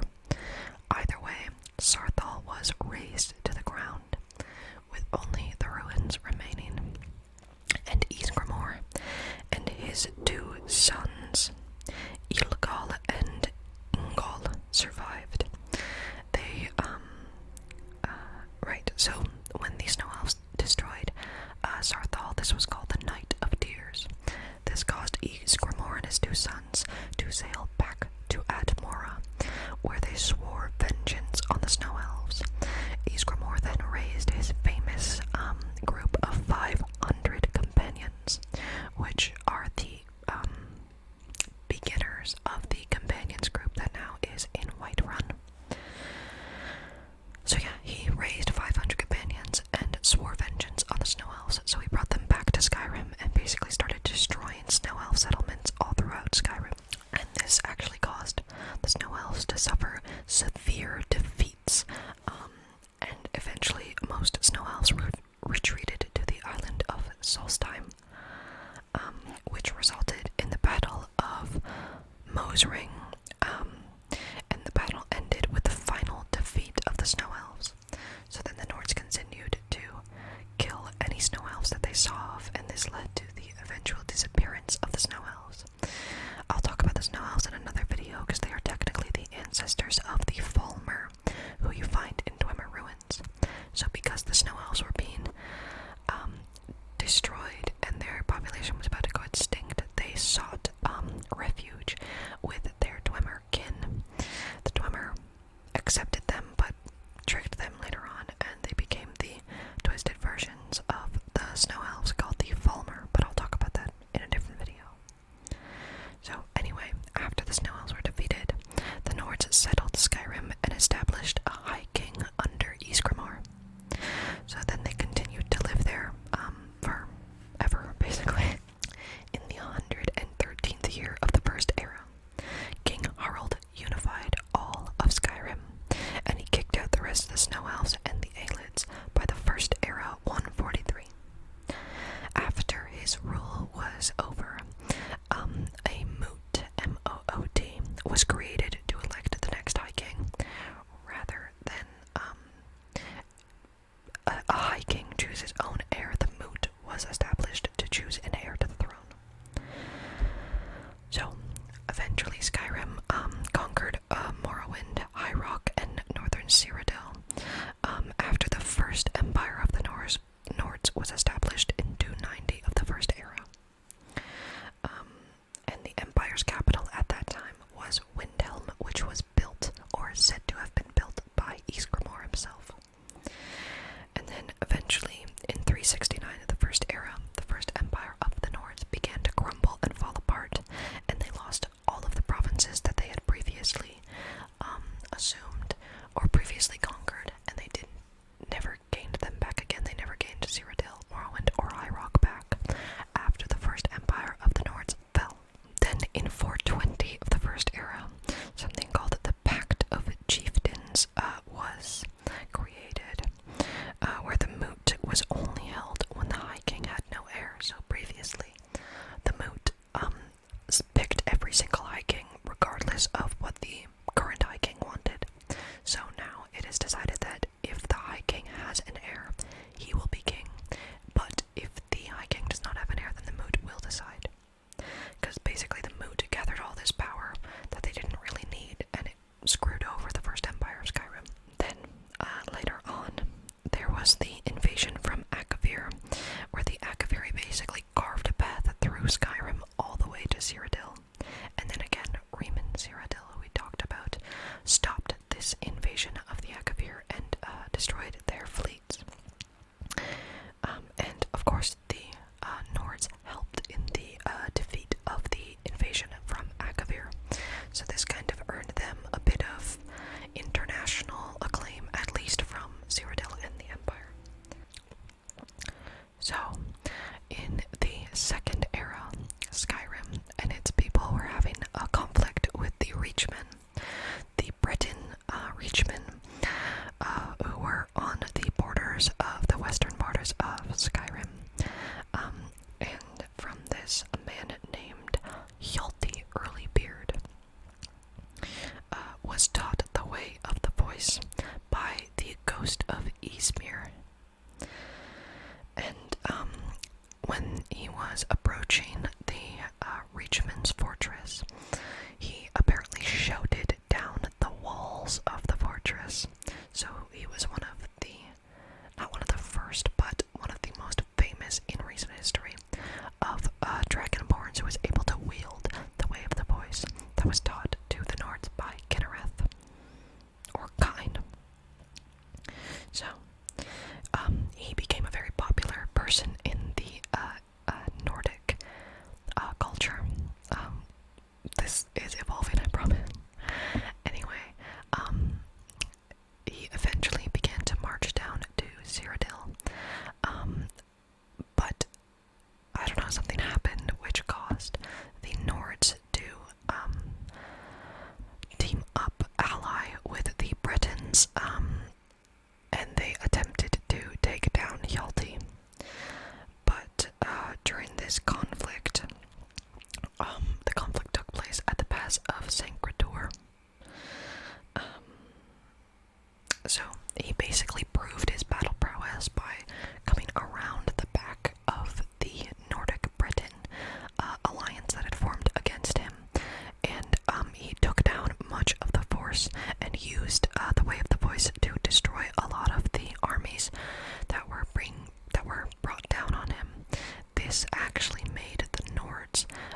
disband their alliance with the Britons, and they swore absolute fealty and loyalty to Hjalti Earlybeard, who was now called Talos. So yeah, the Nords basically swore complete loyalty to him and worked for him ever after. Yeah, Hjalti, or Talos, was afterwards called Tiber Septim, and he wielded what is called the Amulet of Kings. The Amulet of Kings was gifted to Alesia, who began the First Empire, by Akatosh, because she was also dragonborn. Only those who are dragonborn and of Alesia's blood were allowed to wear the Amulet of Kings. So this kind of proved that he was dragonborn and that he actually had a claim to the throne of Cyrodiil. After the Oblivion Crisis, actually, so we're just gonna skip over most of the Tiber Septim stuff because basically Tiber Septim was there. Then he was regarded as Talos by the Nords, and now he is worshipped as one of the 9 divines by most Nordic people. Anyway, after the Oblivion Crisis, Skyrim was left surprisingly relatively unscathed. But of course, in 171 of the Fourth Era, the Great War between the Empire and the Thalmor began, and Skyrim was severely involved. But also, at the end of the Great War in 175 of the Fourth Era, the White Gold Concordat was signed, and it severely affected Skyrim at least, because the worship of Talos was forbidden by the Thalmor, and the Thalmor were allowed to hunt down those who worship Talos and imprison or kill them. So yeah, basically Skyrim was not having that. The Nords did not like that. They're very hardy and stubborn folk who wish to worship whoever they want, regardless of what the Thalmor want. So eventually, Ulfric Stormcloak, who is the Jarl of Windhelm, began a rebellion called the Stormcloak Rebellion against the Empire and their Thalmor advisors. And this leads to the main conflict and civil war in the Elder Scrolls V Skyrim. Now we're going to talk about their culture and religion. So the Nords are generally seen as fierce, proud warriors, and most of their warriors worship Kine for strength. Kine, or Kinnereth, is an extremely important deity in the Nordic Pantheon. I'll talk about her in a minute. They are also regarded as very good blacksmiths and craftsmen. They're also specifically known to party and revel in their favorite drink, mead, which is produced all throughout Skyrim. And the Nords excel in being warriors, but those who do not excel in in combat excel in speechcraft and often become bards. Some Nordic bards actually become what is called skalds, S-K-L-D-S, and these are Nords that write down and record tales and battles that they have fought in or that they have witnessed. So this is why you hear a lot of bards in Skyrim singing about Ragnar the Red and different heroes from Skyrim's time, because they enjoy singing about their great proud battles. Most Nords highly revere and worship the goddess Kine, or the goddess Kinnereth. They believe that she taught men the Thuum, and gave them the life force and ability to breathe, because she is the goddess of air. And breath and voice is inherently extremely important to Nordic culture. They believe that being able to speak and being able to breathe and harness that power together to create the Thuum is what makes them so powerful and divine. Also, apparently, Kinnereth is said to have given the Nords their resistance to gold. A common phrase that is heard amongst Nordic people is "wind guide you," as they have a high reverence for Kinnereth and Kine. It is said that she will guide you through her air and wind to better times. It is also, there are many stories of Kine guiding people, regardless of culture or religion, through hard times. So yeah, they highly revere Kine. Obviously, the Greybeards upon High Hrothgar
So yeah, and they also believe that Shor is actually the chief of gods rather than Akatosh. So in almost every other pantheon, Akatosh is seen as the chief or king of gods, but not in the Nordic pantheon. Shor is the king.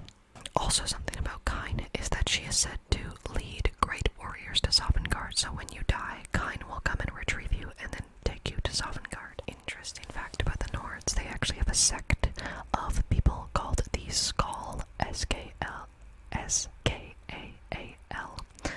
The Skald people are a secluded and isolated sect of Nordic people that live on the northern island of Solstheim, and they do not worship the Nordic pantheon, nor do they worship the 8 or 9 divines.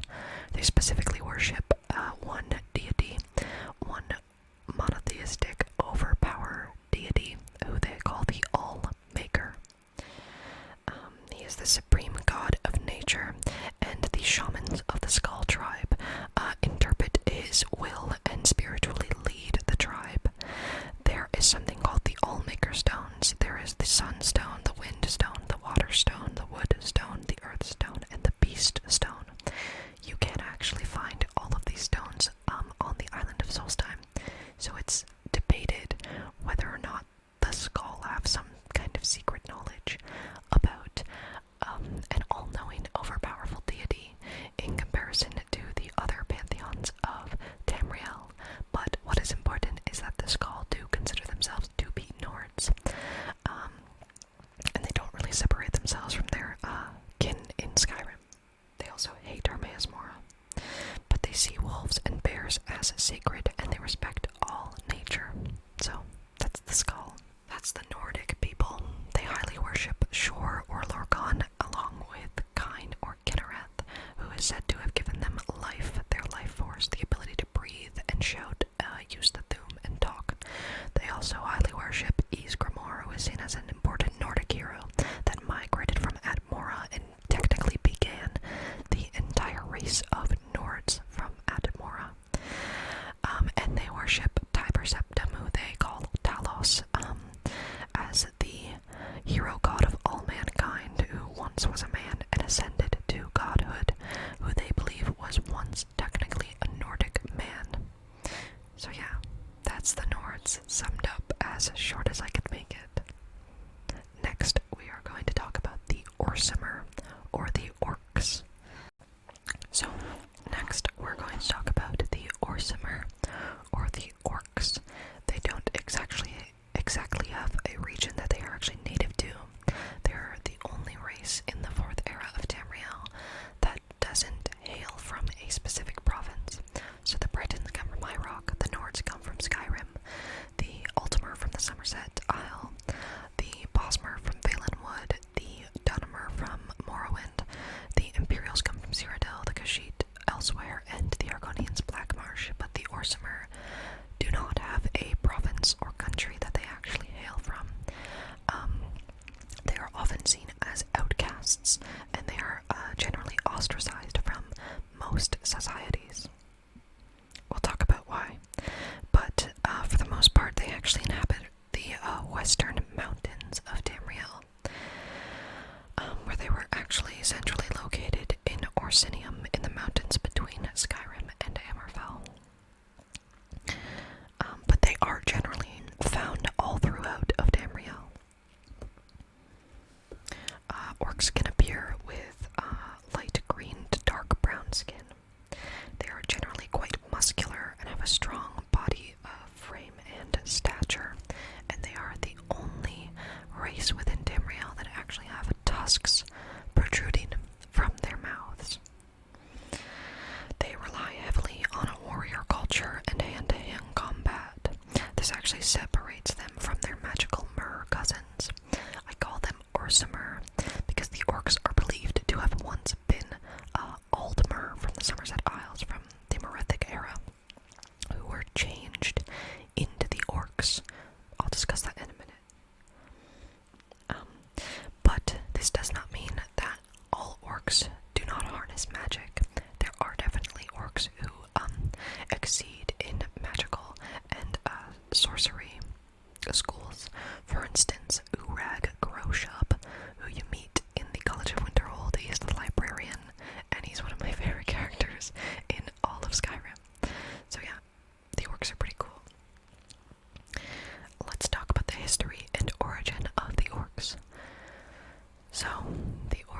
are said to have origins in the Aldmer people of the Somerset Isle.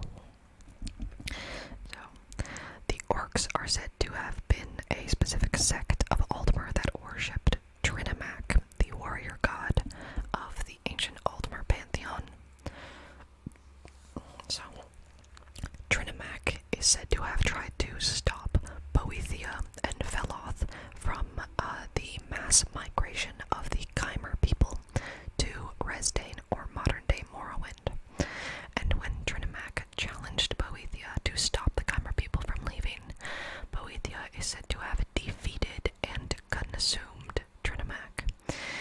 And she is said to have corrupted his body and spirit into what is now the Daedric prince, Malakath. So Boethia ate him and pooped out Malakath, to put it simply. So, when Trinimac was corrupted into Malakath, it is said his followers were corrupted from Aldmer to Orsimer, or the Orcs, along with their leader. Yeah, okay. So the Orcs were corrupted along with Trinimac and turned into what is called the Orcs. But after this, the Orcs couldn't exactly go back to the Somerset Isles because the Somerset Isle had the Aldmer culture and they were obsessed with purity, so they couldn't go there and be like, we're still old. So they were forced to leave the Somerset Isles. And this actually meant that they basically migrated north towards Skyrim and High Rock and established a bunch of tribal small villages throughout High Rock and Skyrim. But there was a war chieftain by the name of Dorug Gro Ikron, who actually founded a large orcish city in the Rothgarian Mountains. I believe that is between Hammerfell and Skyrim. And it started off as a very small establishment that just kind of worshipped Malakath and accepted all orcs into that area. The people of High Rock, Hammerfell, and Skyrim claim that Orsinium, as it is called, was a aggressive society full of concrete militaristic orcs, but orcish scholars say that technically Orsinium was a peaceful place full of farmers and traders in High Rock rather than the generally racially motivated aggression that is said by the other races. So the other races believe that because the orcs worship Malakath, some of them worship Malakath, they believe that they are just aggressive people who don't deserve respect. You will see a continuous theme of other races of Tamriel believing that they are superior to others, obviously. So after a few years of relative peace and quiet in Orsinium, living on the borders of High Rock in the Rothgarian Mountains, the orcs were unfortunately, Orsinium was sieged or besieged in 981 of the First Era, and the city was destroyed.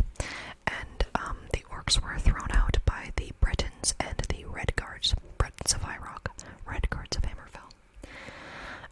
Many orcs actually tried to reestablish Orsinium, but they couldn't find somewhere to settle down, and most of their efforts were actually destroyed or disbanded by other races before they even had a chance to set something up. So basically they were constantly targeted by other races and forced to not be able to establish an independent, unified society by the other races of Tamriel.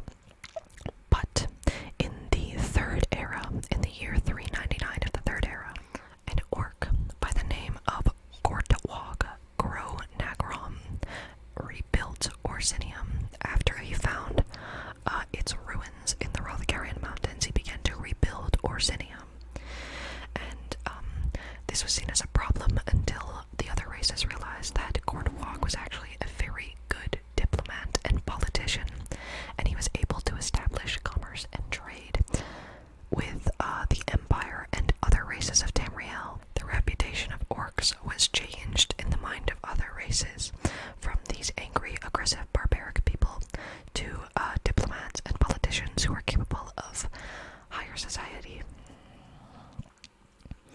And this actually happened just because Orsinium was not immediately destroyed after it was established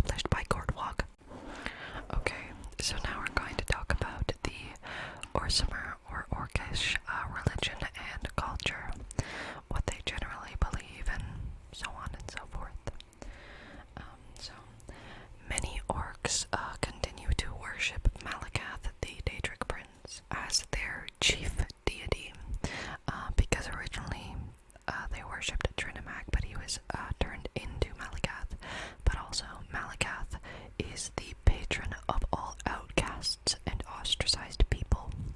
So it would make a lot of sense for the orcs who are constantly ostracized and disregarded to worship the Daedric Prince that is the patron of those things. So, many orcs follow what is called the Code of Malakath. It is used in orcish strongholds within Skyrim and other orcish strongholds. It's quite an aggressive and strict code, where only I'll talk about the strongholds in a minute. I'll get to that after. But interesting enough is when Gortwog, where is his name? Gortwog Gronagrom, who, like I said, established an actual stable, the city of Orsinium in the Third Era. So he actually also set up a priesthood in Orsinium dedicated to Trinimac. So there are still orcs who worship Trinimac instead of Malakath. And he actually claimed that Malakath was a fake, that he wasn't real, and that the true god that the orcs should worship is Trinimac in the end. There are many orcs who actually view this as hearsay and refuse to live in Orsinium because of the priesthood dedicated to Trinimac. Another interesting cultural thing is that all orc weddings are held at midnight. I couldn't find a reason for this. Thought it was interesting though. They are often regarded as renowned blacksmiths and craftsmen. Orcish armor and weapons are some of the best weapons that you can find in Tamriel, and so this is one of the attributes of the orcs that the other races actually admire. Rather than looking down upon them, they admire them for their blacksmiths, their blacksmith craftsmanship, basically. They also have something called Voshball, which is an ancient sport. I couldn't find any information about what actually takes place in Voshball. If you know, please tell me in the comments below. But it's something that the orcs do culturally, so I thought I'd include it anyway. So now we're specifically going to talk about the strongholds, the orcish strongholds that are in Skyrim. So, they are all kind of scattered and isolated. Every single orc man, woman, and child is trained to defend the stronghold because they take very much honor and glory in physical combat. All the strongholds are led by chiefs. The way that you become a chief in an orc stronghold is you kill the previous chief, who is usually your father, and then you prove yourself to be stronger than that chief, and therefore you deserve to lead the stronghold. Only the chiefs of strongholds can have wives and children, because they believe that the chief is the strongest, so he should be the only one to have children, because then he will produce stronger children, because he is the strongest man in the stronghold. So this actually leads to chiefs having basically all of the children, and all of the female orcs within the tribe usually get married to him, unless they're like his mother or sister or something like that. They do also have resident wise women who are usually sorcerers or alchemists, and they are said to interpret the code of Malakath and then tell it to the rest of the stronghold.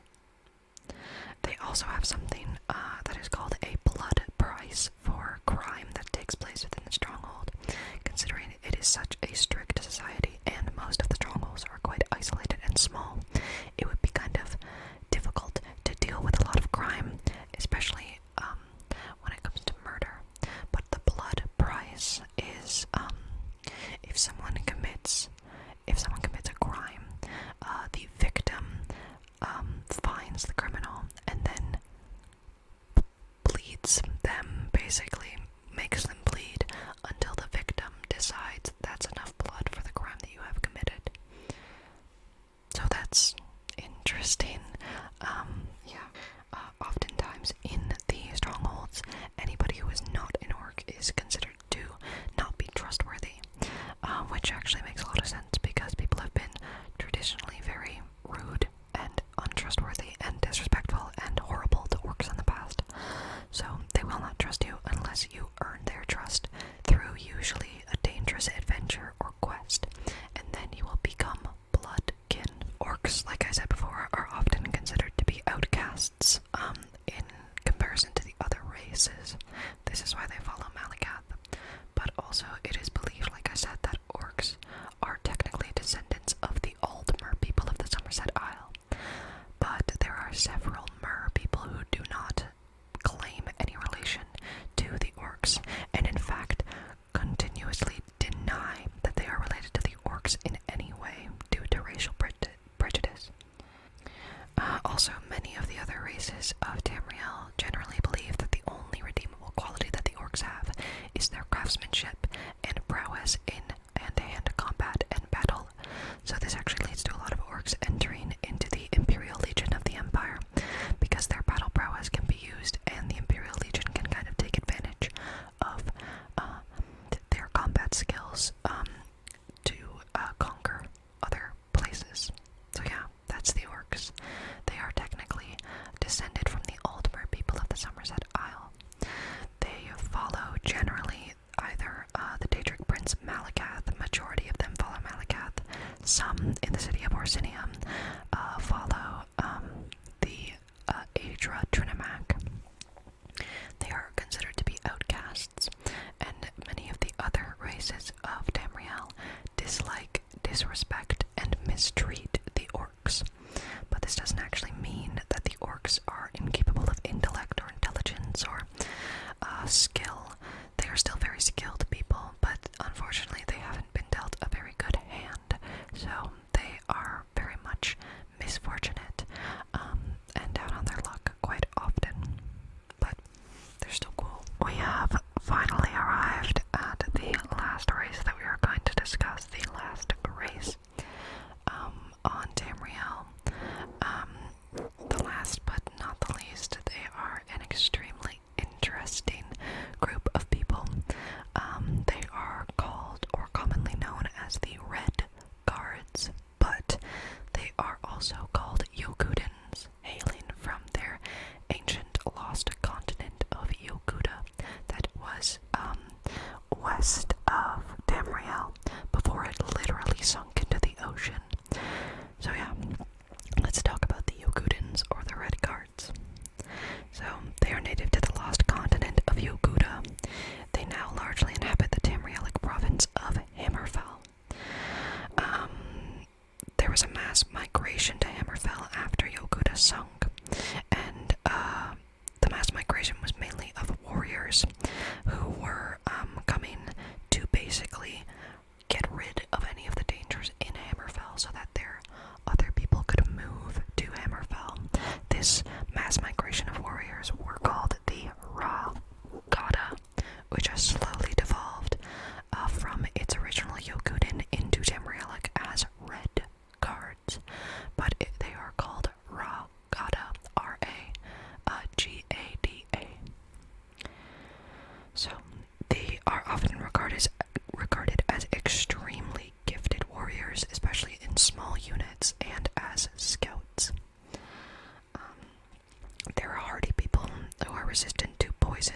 They are quite muscular and sturdy. They appear with the skin color of light brown to black skin, and they often can have either thick or wavy or lightly curled or even wiry hair.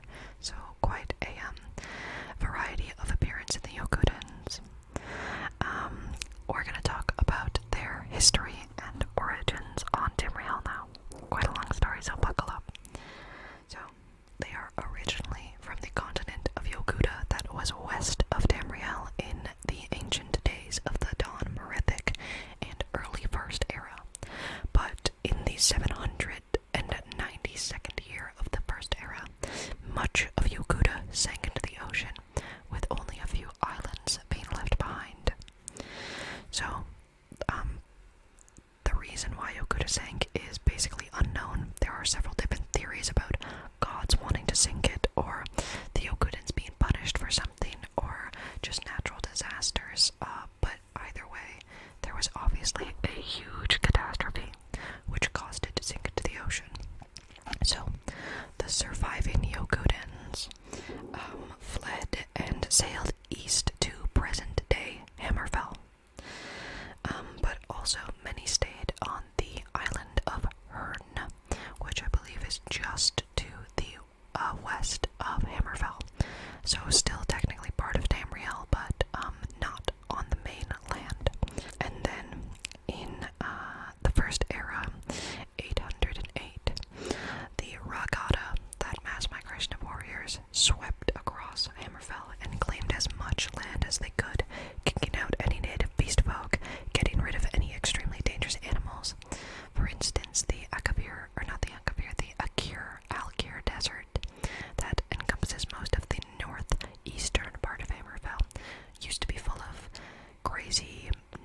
creatures like giant scorpions. So the Regatta basically cleaned up Hammerfell and then said, okay, now we can all move here. But also, they did end up slaughtering and enslaving the native Nedic tribes and beast folk of the area, because this, in the first era, was when the Needs still lived there. The Needs were a race of men who are either from Adamora or completely native to Tamriel. It's unknown. Point is, they're extinct by the 4th era, so yeah. After the Regatta had cleared out the country, the Yokudan royalty, which are called the Natotambu, the royalty, they left the island of Hern and settled in Hammerfell after the Regatta had cleared everything out. They became isolated and self-sustaining and continued to follow the ways of Yokuda before they had migrated to Tamriel. But they did eventually begin to start trading with High Rock, which are their northern neighbors. So the Bretons, and this actually led them to allying with the Bretons to chase out the orcs of Orsinium, because the orcs were living in the Rothgarian Mountains, which are part of Hammerfell and High Rock. So they allied with the Bretons to begin the siege of Orsinium, destroy the city, and get rid of all of the orcs. They also eventually stopped speaking their native language, Yokudan. There's still traditionalists who speak it, and it's not like it's a dead language, but they replaced it with Tamrielic to more easily participate in trade and commerce with other races. By the time of the 2nd era, there were 2 Red Guard or Yokudan factions that had been established. The first were called the Crowns, and they followed the royalty and traditional Yokudan ways. The second were the Forebears. These were the descendants of the Regatta, and they wished to assimilate into Tamriel for the sake of commerce and politics. Then, in the 2nd era, 864, there was a civil war between the Crowns and the Forebears, but eventually the Forebears won because they were backed by the Imperials of Cyrodiil, and they were absorbed into Tiber Septim's 3rd Empire. So basically, in the north you have the Crowns, who are the traditionalists, and then in the south you have the Forebears, who want to assimilate into the rest of Tamriel. Also, in the 3rd era, 253, the southern cities that were conquered, or that were controlled by the Forebears, were being conquered, and so they called for aid from their northern kin. The north did not come. Then later, again in the 3rd era, in 397, the northern regions were being overrun by Nords, and this caused the northern people to ask for help from their southern kin, and they did not help. Yeah, so basically there's a bit of animosity, quite a lot of animosity and tension between the Crowns in the north and the Forebears in the south. In the north, they want to follow the traditional Yokudan ways, so they continue to wear traditional Yokudan clothing, speak Yokudan, worship the Yokudan Pantheon, and just keep to themselves, really. But the southern people, who are descendants of the first mass migration of warriors, the Regatta, want to be part of Tamriel and not forget the Yokudan ways, but push more to be part of the rest of the cultures of Tamriel. And then in the Great War, which took place in the 4th era, 171, the Red Guards actually successfully defeated the Thalmor, who were attempting to invade Hammerfell, after they were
forces who have tried to overcome and conquer them.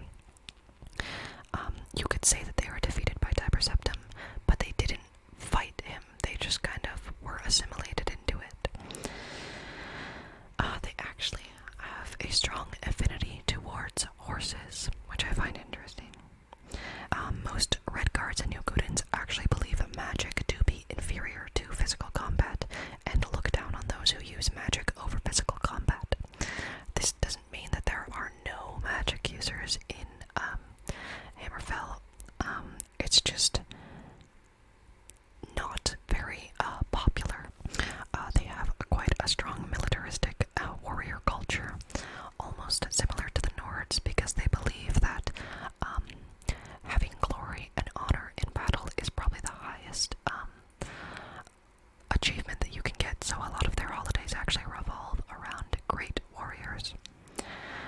Their clothing is extremely diverse depending on which region they hail from, but they often have light, long, flowing clothing made to tolerate the heat of Hammerfell. Even in Hammerfell, like I said, there was huge scorpions that used to live there, and other beasts that were reduced by the regatta, but also in the Akir Desert in the northeastern regions of Hammerfell, there are many lost civilizations buried under the sand that we don't know a lot about, because there were people who lived there before the Red Guards, so there are probably tons of ancient cities buried in that desert that we don't know who they are from, because the Red Guards live there now. They also have a part of Hammerfell that is called the Pantheons jungle. I couldn't find any relevant information on that, but I just thought I'd mention it. So now we're going to talk about the religion of the Red Guards, which is similar to the other Pantheons, with different names, and the creation story is slightly different. So, mainly they worship the Yokudan Pantheon from Yokuda. The names of these ones are actually quite different from the others. So, the first god I have on the list is Diakna. He's the god of the sideways blade. He's a warrior god. Much of the Yokudan Pantheon consists of warrior gods. Next, we have Hunding, who is called the Make-Way god. Again, a warrior god, but specifically a warrior god of perseverance over infidels. He blesses the Yokudan's conquests and combat, so he's highly worshipped by the regatta as well, because his whole thing is that you persevere and continue to conquer, continue to fight, continue to take part in combat, because that is the best way to achieve your goal. Next, they have Leiki, who is the goddess of swordsmanship. They have Maluk, who is the enemy god of the regatta. They have Morwa, or Mara, who is the goddess of love and fertility, and she is often portrayed with 4 arms, and she has an association with healing. Next is Onsi, who is called the Bone Shaver. Again, he is a warrior god that is specifically worshipped by the regatta, and apparently he taught the Yokudans how to make blades, so he's very important, because they have such a strong militaristic combat-based society. This next one's a bit confusing. He's called Rayman Ebon Arm. He is also called the Black Knight. He is the god of war. He's the patron of all warriors, and enemy to all Daedra, except Sheogorath. I couldn't find why he doesn't hate Sheogorath, but I guess that's how it is. He is often depicted as an ebony warrior. Okay, the next one is the big one, so get ready. His name is Ruptika, or Tall Papa. He is the chief god and creator of basically everything. He was formed when Satakal, who is the world snake that eats his own tail, Satakal first shed his skin, so Tall Papa avoided Satakal eating himself and was not killed, and stepped out of the constant cycle of Satakal eating himself. So he stepped out of the cycle of Sadakal eating himself, and he created a realm called the Four Shores, often interpreted as Aetherius. He fathered many children, Leki, Anse, Frandor, Hunding. He also fathered Sep. He told Sep to help lead his many spirits that he had brought into the world. And Sep wanted to eat the spirits because of his eternal hunger. And this actually also, Sep is often seen as Lorcan. When the spirits were trapped, they asked Tall Papa to help them and get out of the world, but he said that he could not help them out. But he did punish Sep by squishing him with a stick. But same general idea. Lorcan or Sep tricks the gods into creating a world. They get trapped. Boom, the creation of Mundus or Nirn. Now we're going to talk about Sadakal, who is seen as the god of everything. He is seen as a mix of Anu and Padme, who are said to have created the universe, and they are the forces of chaos and order. But he is also viewed as Alduin, the World Eater in the Nordic Pantheon. He is also called the World Skin. What he does is create one world and then destroy it and then begin the next. And this is so Sadakal creates one world and then destroys it and does this cycle repeatedly over and over. This is shown symbolically as him eating himself, kind of like the Jormungandr, who is the world snake in Norse mythology. So he surrounds the world, continues to eat himself, and then destroys the world when he sheds his skin. Shedding his skin creates the new world. So he had done this so many times that there were spirits who were created that could survive the cycle, like Tall Papa. We're going to talk about Sep, who is often viewed as Lorcan. He was created from Sadak. Tall Papa created Sep from Sadakal's skin, which infused him with the same hunger that Sadakal has. Because of this hunger, he actually ended up eating many of the spirits that he was created to help. Some Yokudin say that Sep's hunger is part of every mortal, and that they must overcome the hunger that they were infused with when they were created. Also, some say that Sep's hunger sunk when Yokuda did, but that it may return one day. Next we have Tava. Tava is the Lady of Air, or bird goddess, often viewed as Kinnereth in other pantheons. She is linked to the weather, the sun, and storms, and she is said to have led the Red Guards to Hern after Yokuda sunk. She leads a lot of people in a lot of pantheons. She is highly worshipped by all Yokudans, but specifically the Ragado. And they actually created bird armor, and they highly revere Tava. And also sailors from Hammerfell now revere her. They are much involved in sailing, so she guides the winds and the storms and the sky, so of course you want to worship her if you're sailing on a boat. Next we have Duwaka, who is the god of souls. He delivers the souls of Yokudans to the Four Shores, to the Far Shores, or Aetherius. So it's very similar to Arche, associated with life and death and that general cycle. Next, there is Zet, who is the god of agriculture. He is said to have tried to renounce Tall Papa, and this is why it is so difficult for the Red Guards to farm, because Zet actually ruined it for them by renouncing Tall Papa. He is generally associated with Zenithar in other pantheons. And that's all I have about the Yokudans, or the Red Guards. So originally they were from the western continent of Yokuda that is now sunk into the sea. They are now known as Red Guards because their first migration was called the Ragada. They live in the western province region of Tamriel, and they are fierce fighters and warriors.